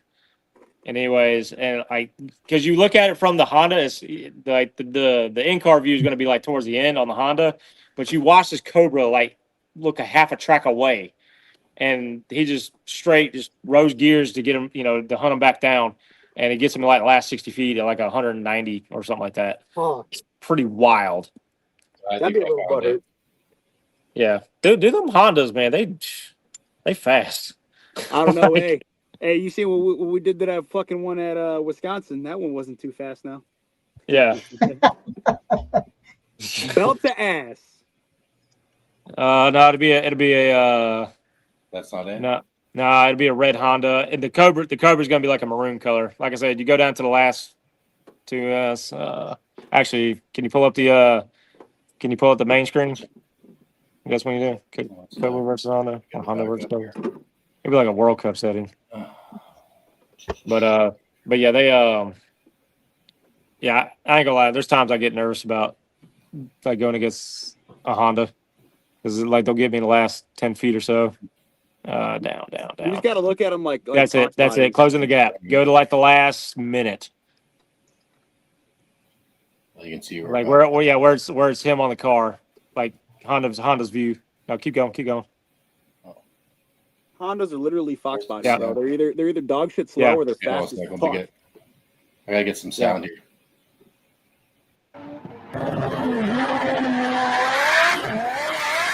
Good Lord. Wow. Bro, come on. Yeah. Come on. It's like that Cobra dropped a boat anchor. Bro, the sad part is like that Cobra went like a low 7, I think. Good And Lord. like that Honda was just freight training him down. Like, oh wow. Oh my gosh. That is one of the greatest videos on the internet. Have you guys seen Finger Bombs? No, I didn't watch that one. I seen it came up my recommended, but I haven't watched it yet. I think I've seen guys do this or something. So is this where they put the wing on the rear axle Gay. to torque it? Is that what he did? Did he run it to the axle like Charles did? Beater bomb. Let's see. No prep guys are so creative. I swear. It's yeah. I No, it feel doesn't look. different about it. I don't know. What's the most creative thing you've ever put on your car, Andrew? Nothing. My car sucks. God, that's Jeez, depressing. that's how you really feel. Yeah, right. I don't know. I Most really don't know anything we've done on mine. No, screen door shock. That was about it. Yeah, right. How about it? Yeah. That's it. I wish I could. Oh, I wish y'all could got have. I wish y'all could have seen like the, people's faces at when I first introduced it at FL2K. They're like, "Is that a screen door shock?" I'm like, "Yeah." They're like, Mhm. "Dude, that's like genius." I was like, "It works. That's all it is." And it was so janky then. So this is more of a cool thing, if I guess you want to say, but I get people ask me all the time. So you have your on-off switch, for your battery. On Yeah. the back of mine, instead of like a little T, I put a shift ball back there. So it's a 5-speed Oh wow. shift. That's Oh, kinda dope. That is. Yeah. I get a lot of people ask me like, "Yo, where'd you do that? Where'd you get that? Where'd you get it?" I'm like, "I made it." It's funny you say that. One of the funniest questions I got asked all the time, and it didn't even have nitrous then. Do y'all remember the old bottles, the old NOS bottles, energy drink bottles that you got? Yep. Anyways, they look like a NOS bottle. Nitrous bottle. Yep. Yeah, Nah. it looked like a nitrous bottle. The cap, the cap was the perfect diameter to fit snug over the light switch on New Edge cars. You could literally just push them on, and people would peek in the window all the time, and it would be like a little orange cap that just said NOS on it, and I thought it was just funny.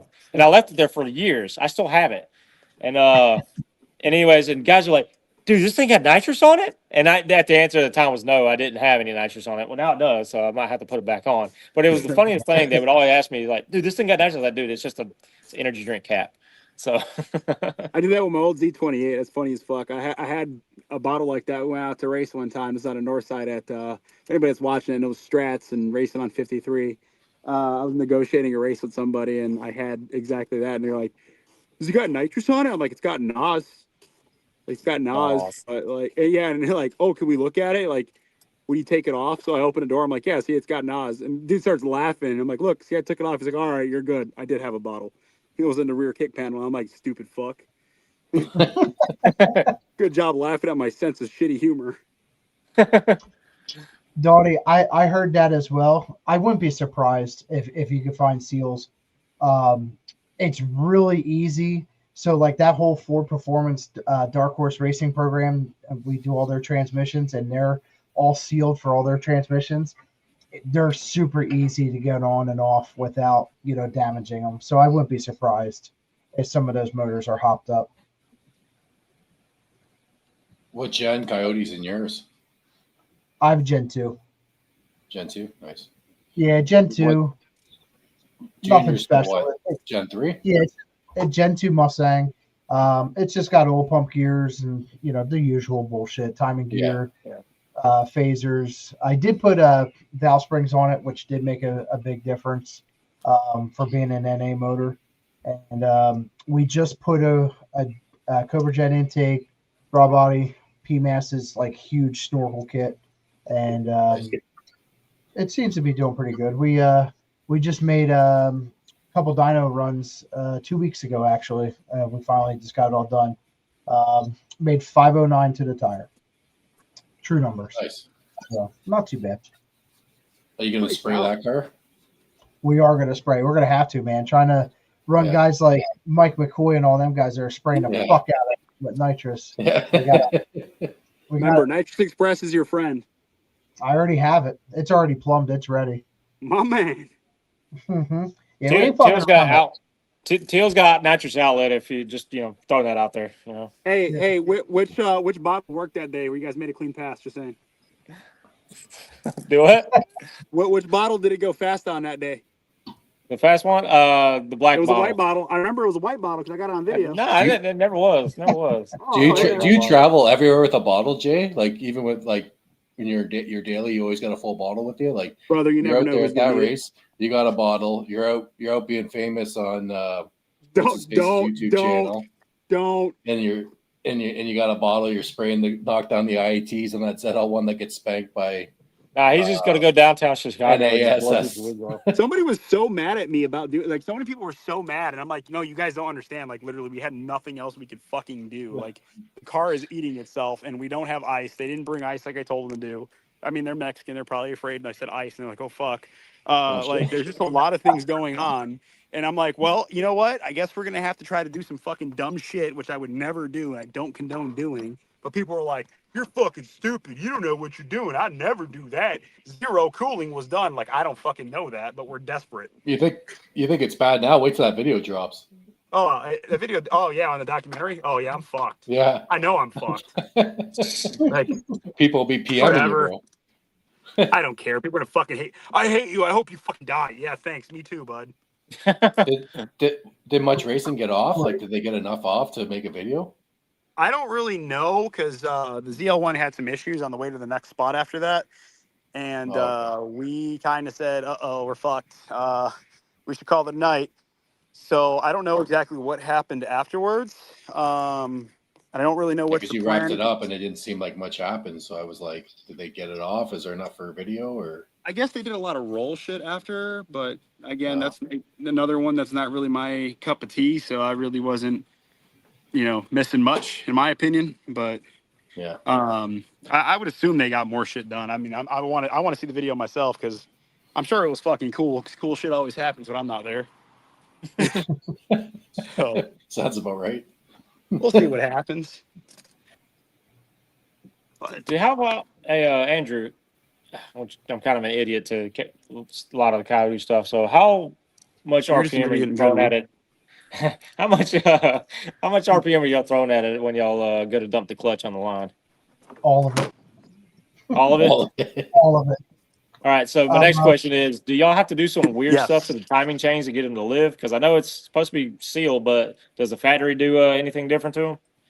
So mine's not sealed. So mine's been open and I don't have any seals. I know Junior's is sealed, or at least it was. I don't know if it's still sealed or not. But, We put a boss manifold on it. did you? He needs That's to put a about all we Cobra do. tape on it. I was going to Pizza. give him my Cobra Jet, but we decided to just play with the boss for right now.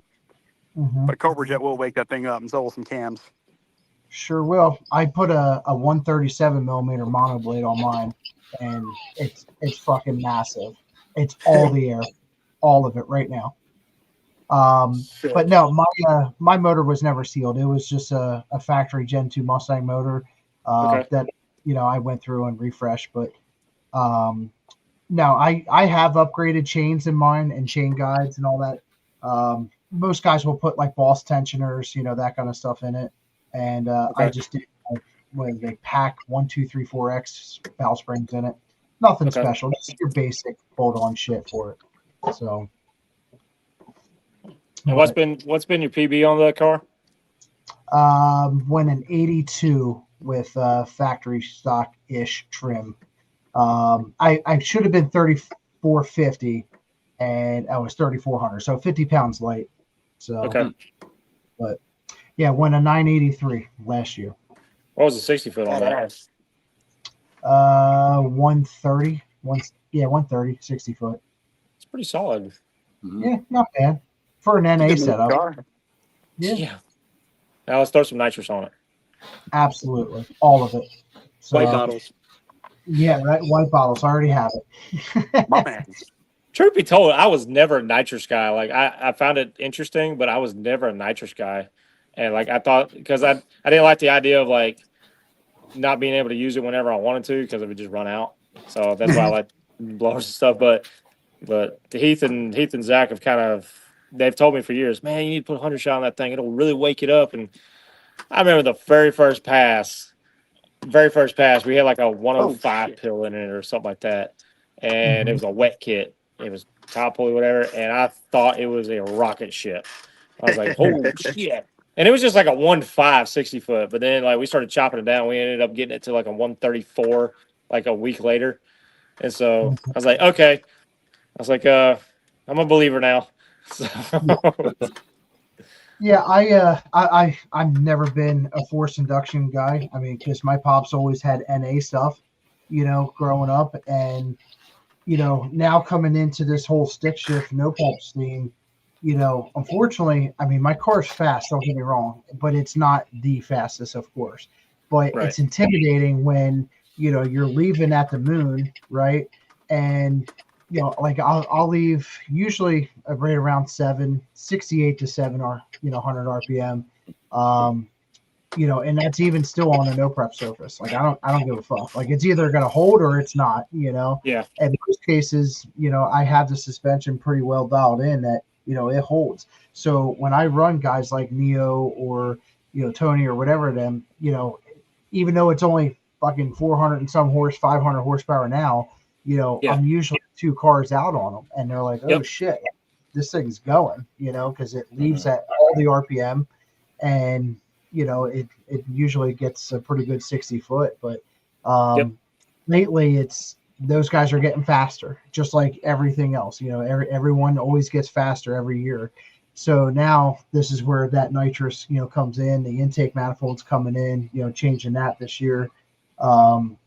Just trying to find ways to improve and go faster. But unfortunately, those turbo cars and blower cars, even Tony with nitrous, those things back half like a motherfucker, Oh, yeah. and then they set up like ours, it tongue's hanging out, you know what I mean? So, to have a little something, I think is going to be good. Nitrous is going to be new for us, but it'll be good to have, kind of like a just in case little scramble. Yeah.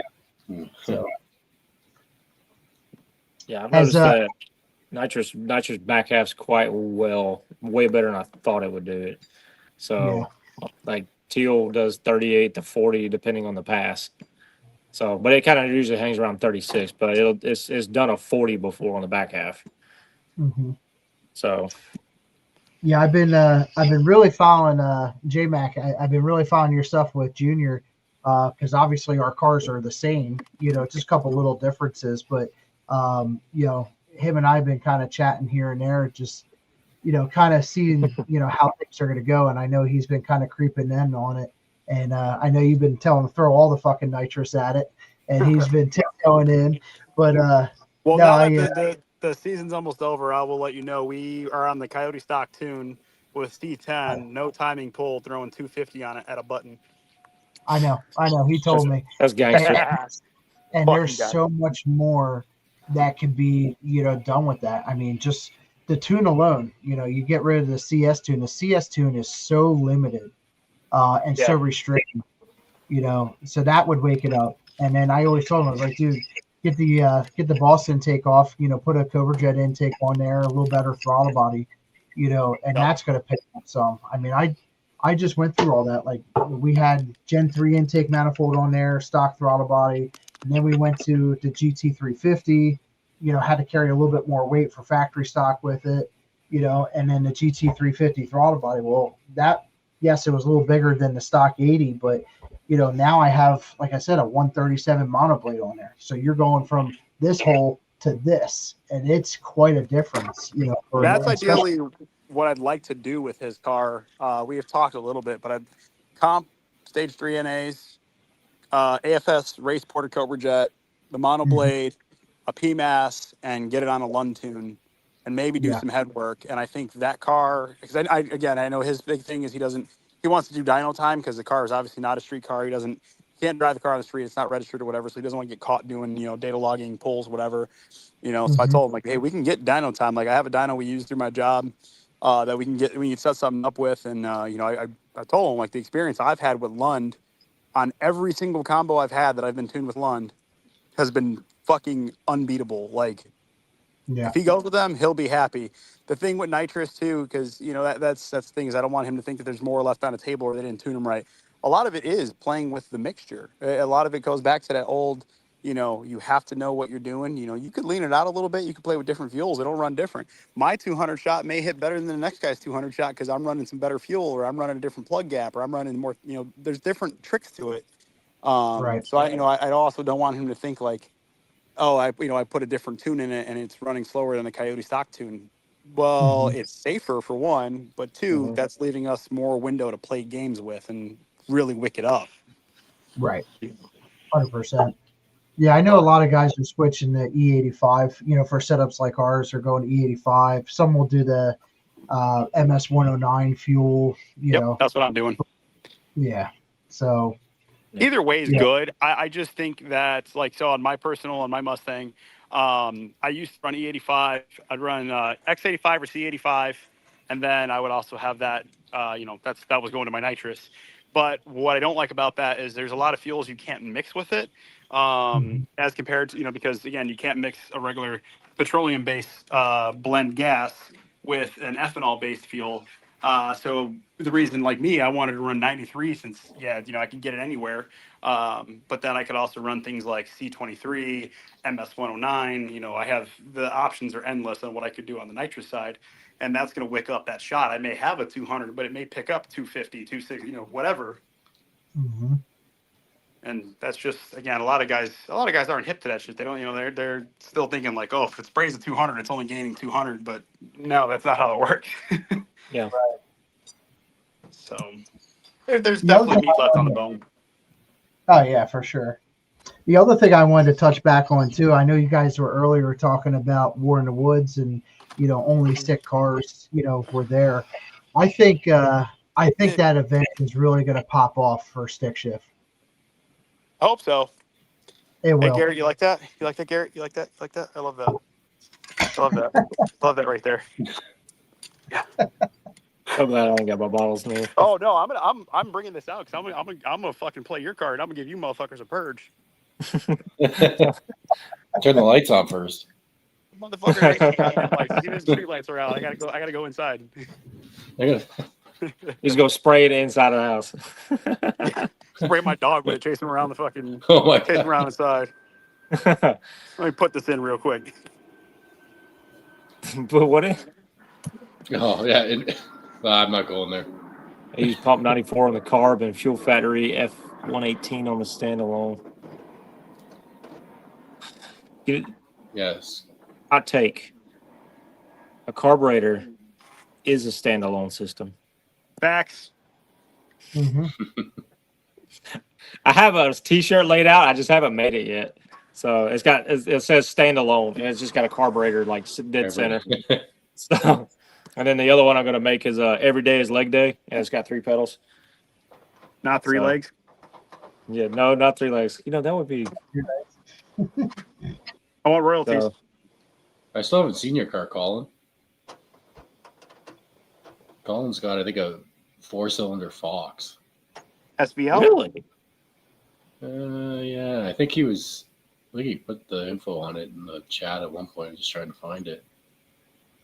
Damn, I had a question for Andrew. I just can't remember what it was now. Oh, I know what it was. When you buy, which I've never looked into any of this, so but like when you buy a sealed motor, to race NMRA stuff, like how much output do they rate those motors at? Or like what does it actually make? True numbers, I've seen a few of them make over 500. Most of them make under 500. Okay. But I have seen a few make over 500. Right. And that's obviously CS tune, long tubes, sealed motor, of course. But yeah, a couple of the real good ones that weren't made on a Friday were a little over 500. Yeah. So, because I was sitting there thinking about it, a while back, and what got me thinking about it was like smoky unit, the NASCAR rules and stuff, and I was like, man, I said, if I was only allowed this and that, man, I'd be trying to cheat corners every which way I could, and I was just trying to like think of ways like how can we get more output or shed weight or parasitic loss or whatever. Mm-hmm. Don't make crack open the motor. Heath is up, so. So they but yeah, I was thinking of like smoky unit, type rules and stuff like that. If it's not in there, you can do it. And so I was like, man, it's like, can you build an ice box, for to funnel air through the intake to increase and this and that. I was like, just dumb racer shit that nobody else would try, but you're going to go out there and see what you can get an edge on. Oh yeah. I mean, that's all NA racing and, heads up racing. I mean, guys are always looking for advantages, and that's,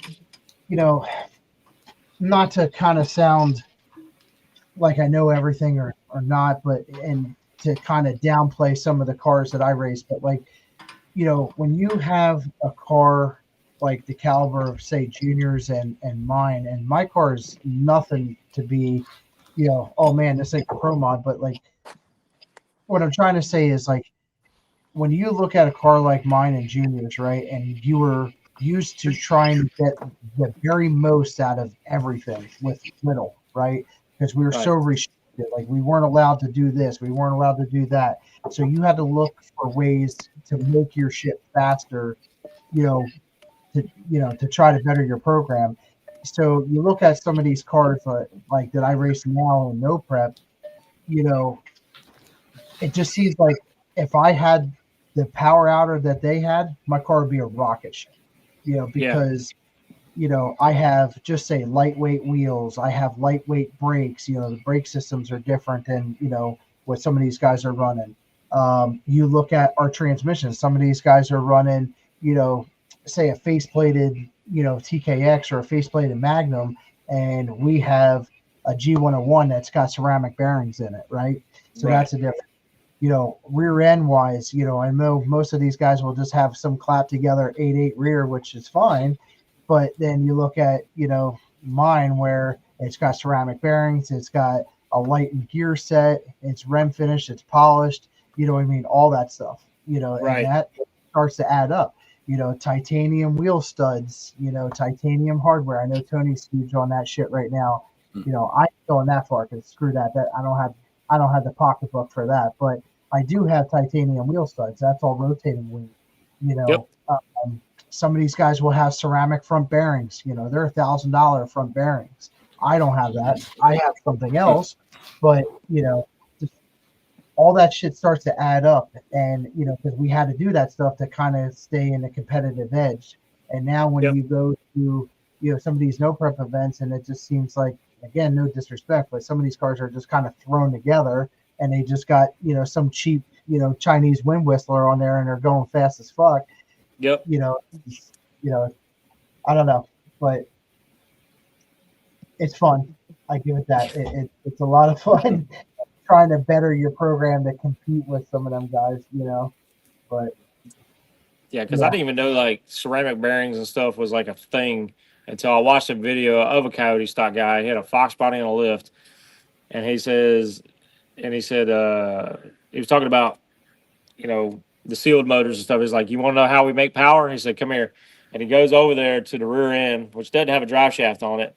And he's got a wrench that's about that long, and he puts it on the nut. And anyways, it just turns it ever so slightly. And he's like, this is how we do it. And just, it turned over so easy.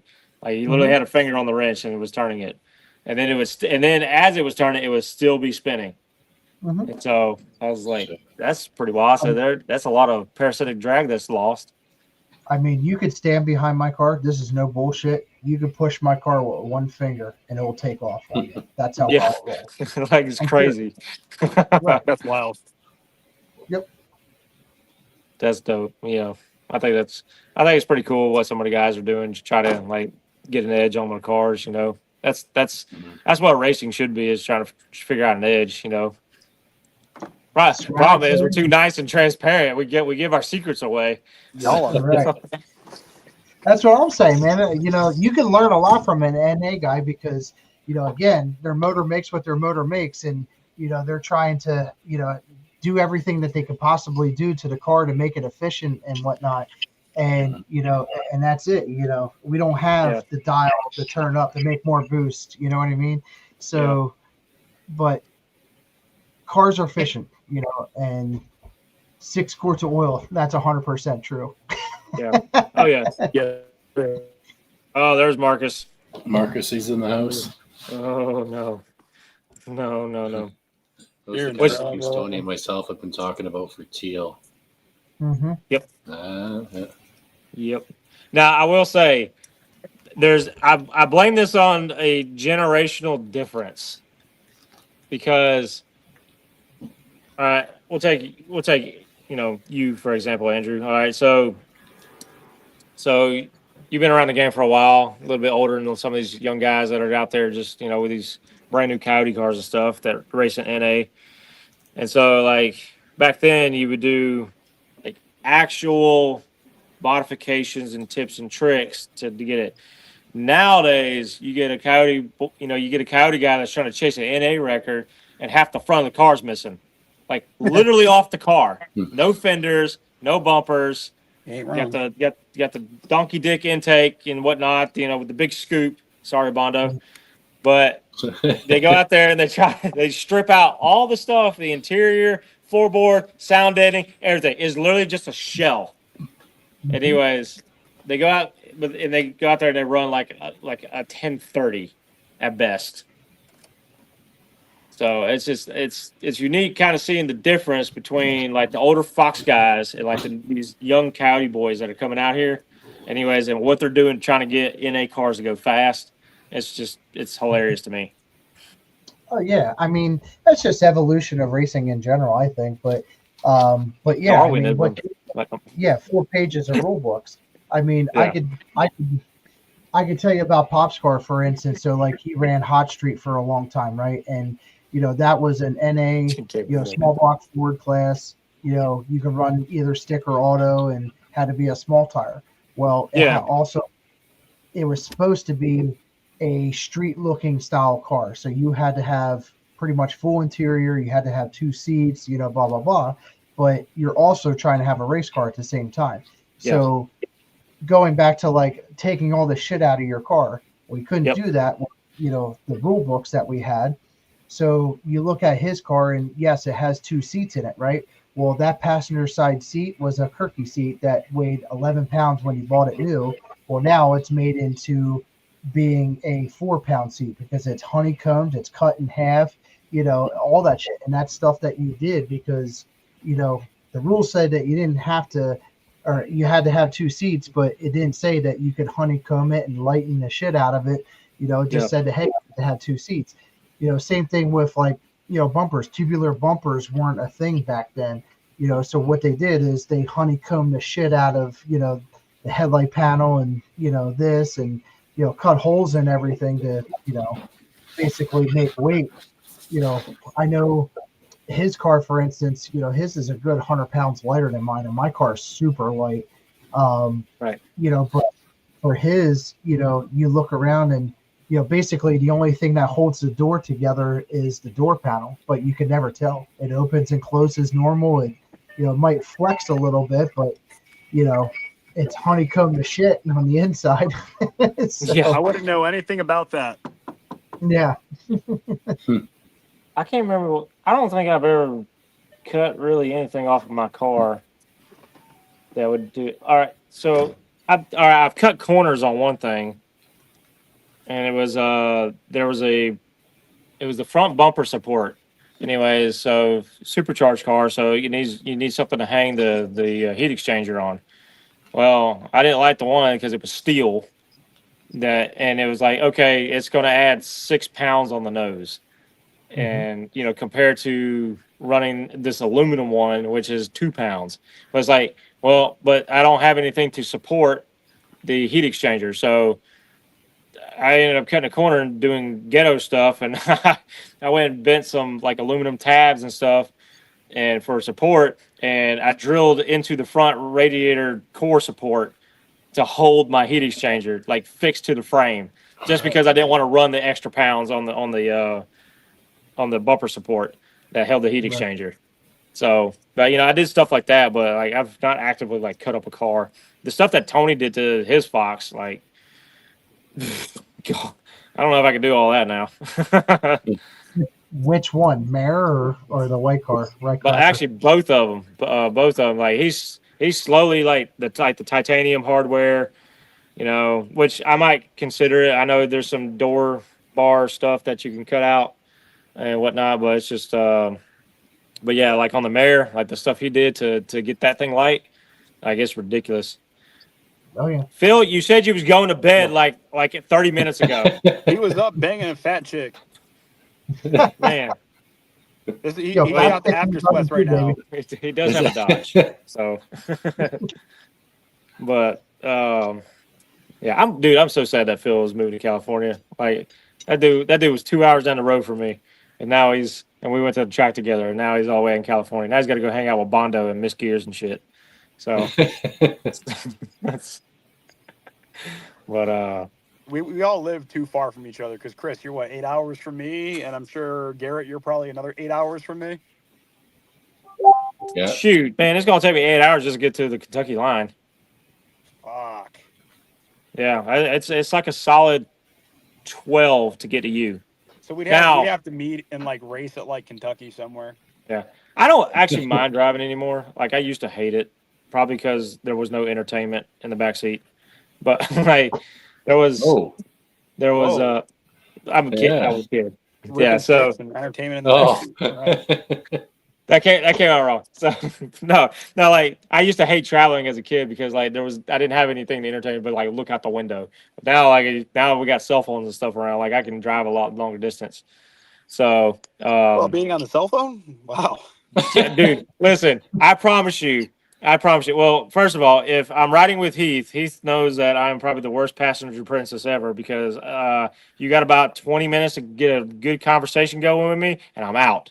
So, and then I'll go to, but like if I'm driving and stuff, I'll usually set my phone up and like go into a race, and I'll like, dude, I could be watching Lord of the Rings or something. I've seen it a million times, and I'll just listen to it. And just kind of puts my brain on autopilot. But I don't mind driving to racetracks anymore because now we got that option. You're wild. You're wild.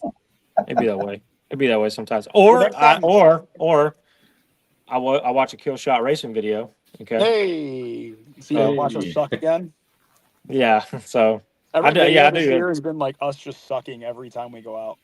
yeah, like if there's a good like podcast going or like some stick shift content going on somewhere, I usually watch that. I've been slacking. I'm not gonna lie. So, but I'm actually trying to present a format, and I'll get with you, Andrew, on this. But I'm trying to present a format of clutch tuning. It's probably going to be a 30-minute video, 40-minute video. Who knows?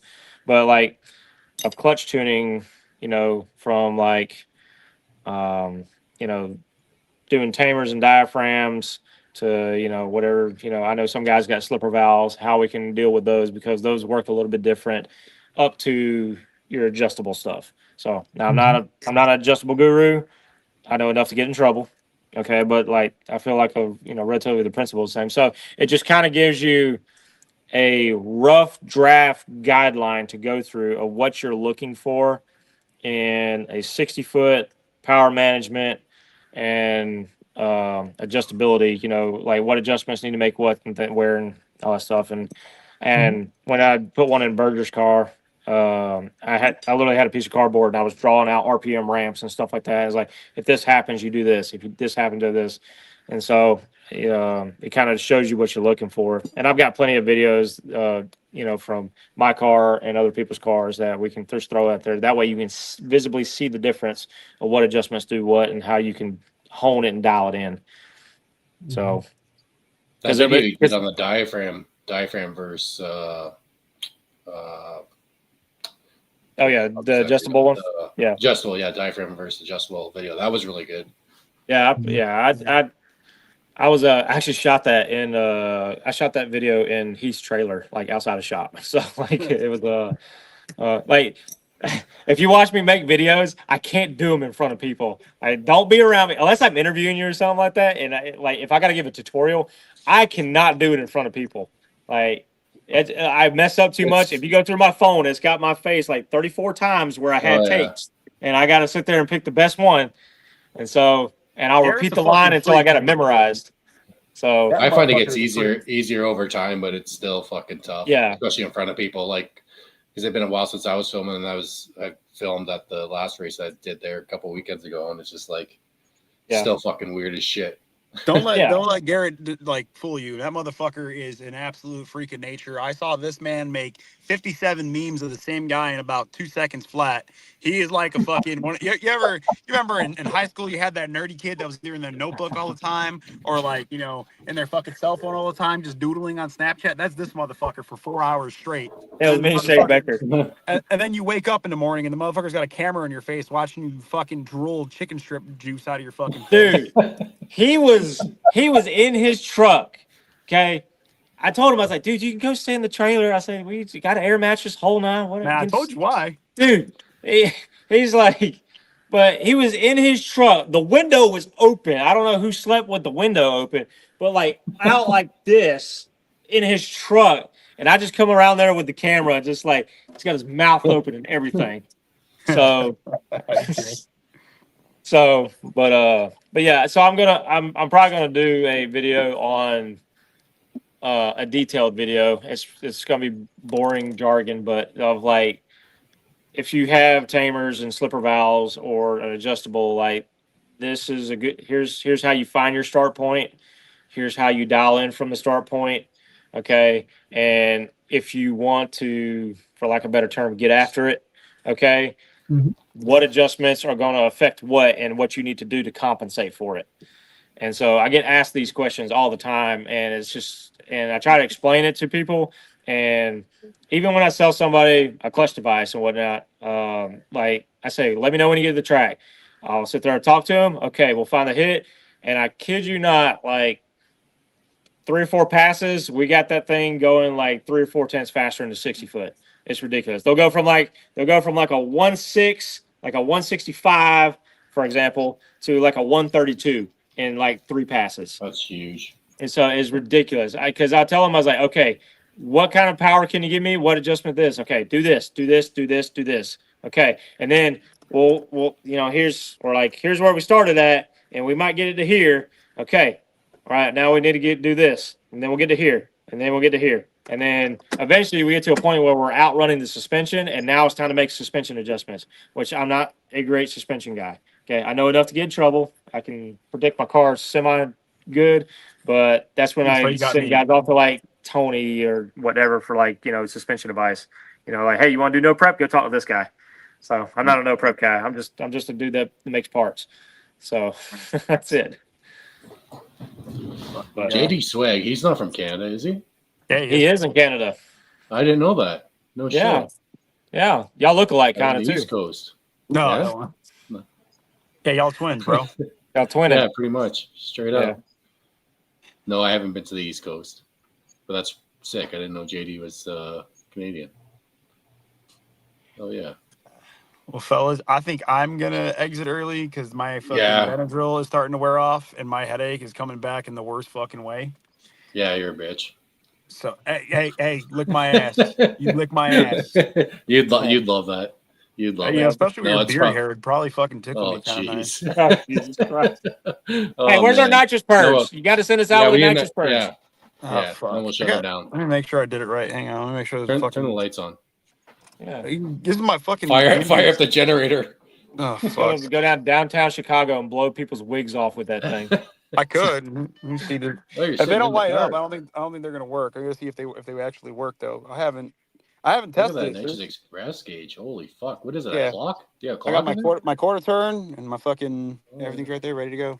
Make sure you had a V gate. And nothing's working. So I don't know. I don't even know if I wired it right. Let me see if I got to turn it on. Do I got to turn it on? Oh wow! Turns on. Listen to that startup.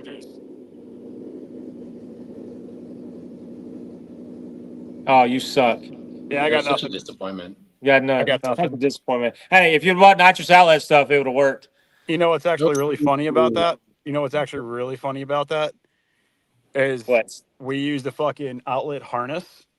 So all the wiring is technically outlet because they had a pre-made harness and we're like, fuck it, we just need it on the quicks for this weekend. Like, I hate to give the ops money, but I need to figure this fucking shit out and I have no time to build a harness. So we threw that in here and guess what? It don't fucking work. It don't fucking work. Well, I get it. It's a little bit more advanced for express guys to read the instructions. So man, These instructions. Look at these doo-doo ass instructions. This is your instructions. That's What is it. What is And this? you can't read 2 wires. Terrible. That's how it's Yeah. wired. That's how it's wired. And guess what? It don't work. It don't work. Mine works. Butt cheeks. Butt Mine cheeks. works. So Hey, any of my NX guys that might be watching this, y'all need to bring back the standalone harnesses because your guys' shit actually works, and Nitro Dave sucks. don't hurt my guy. He makes fast cars. Hey, sorry, I'll be nice. I'll be nice. Well, Right. guys, I know Yeah, know it's shut her pretty down. late, and Yeah. so Big shout out to- let's do things.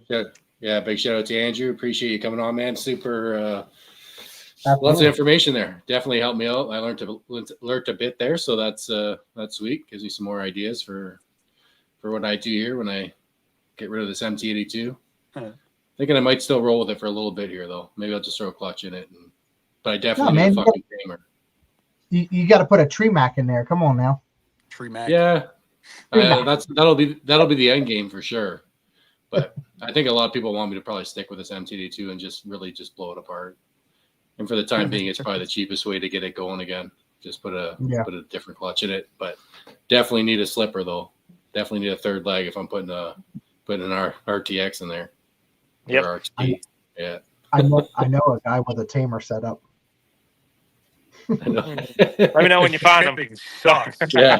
I was gonna say it might just take you a year to get it, busting his balls. But I actually have a bunch of it over there. I just got to put them together. So, but yeah, like I said, y'all just kind of bear with me. So I'm Oh yeah. steadily pumping them out. But I was actually thinking about you today about it because I know y'all season's going to be ending pretty soon.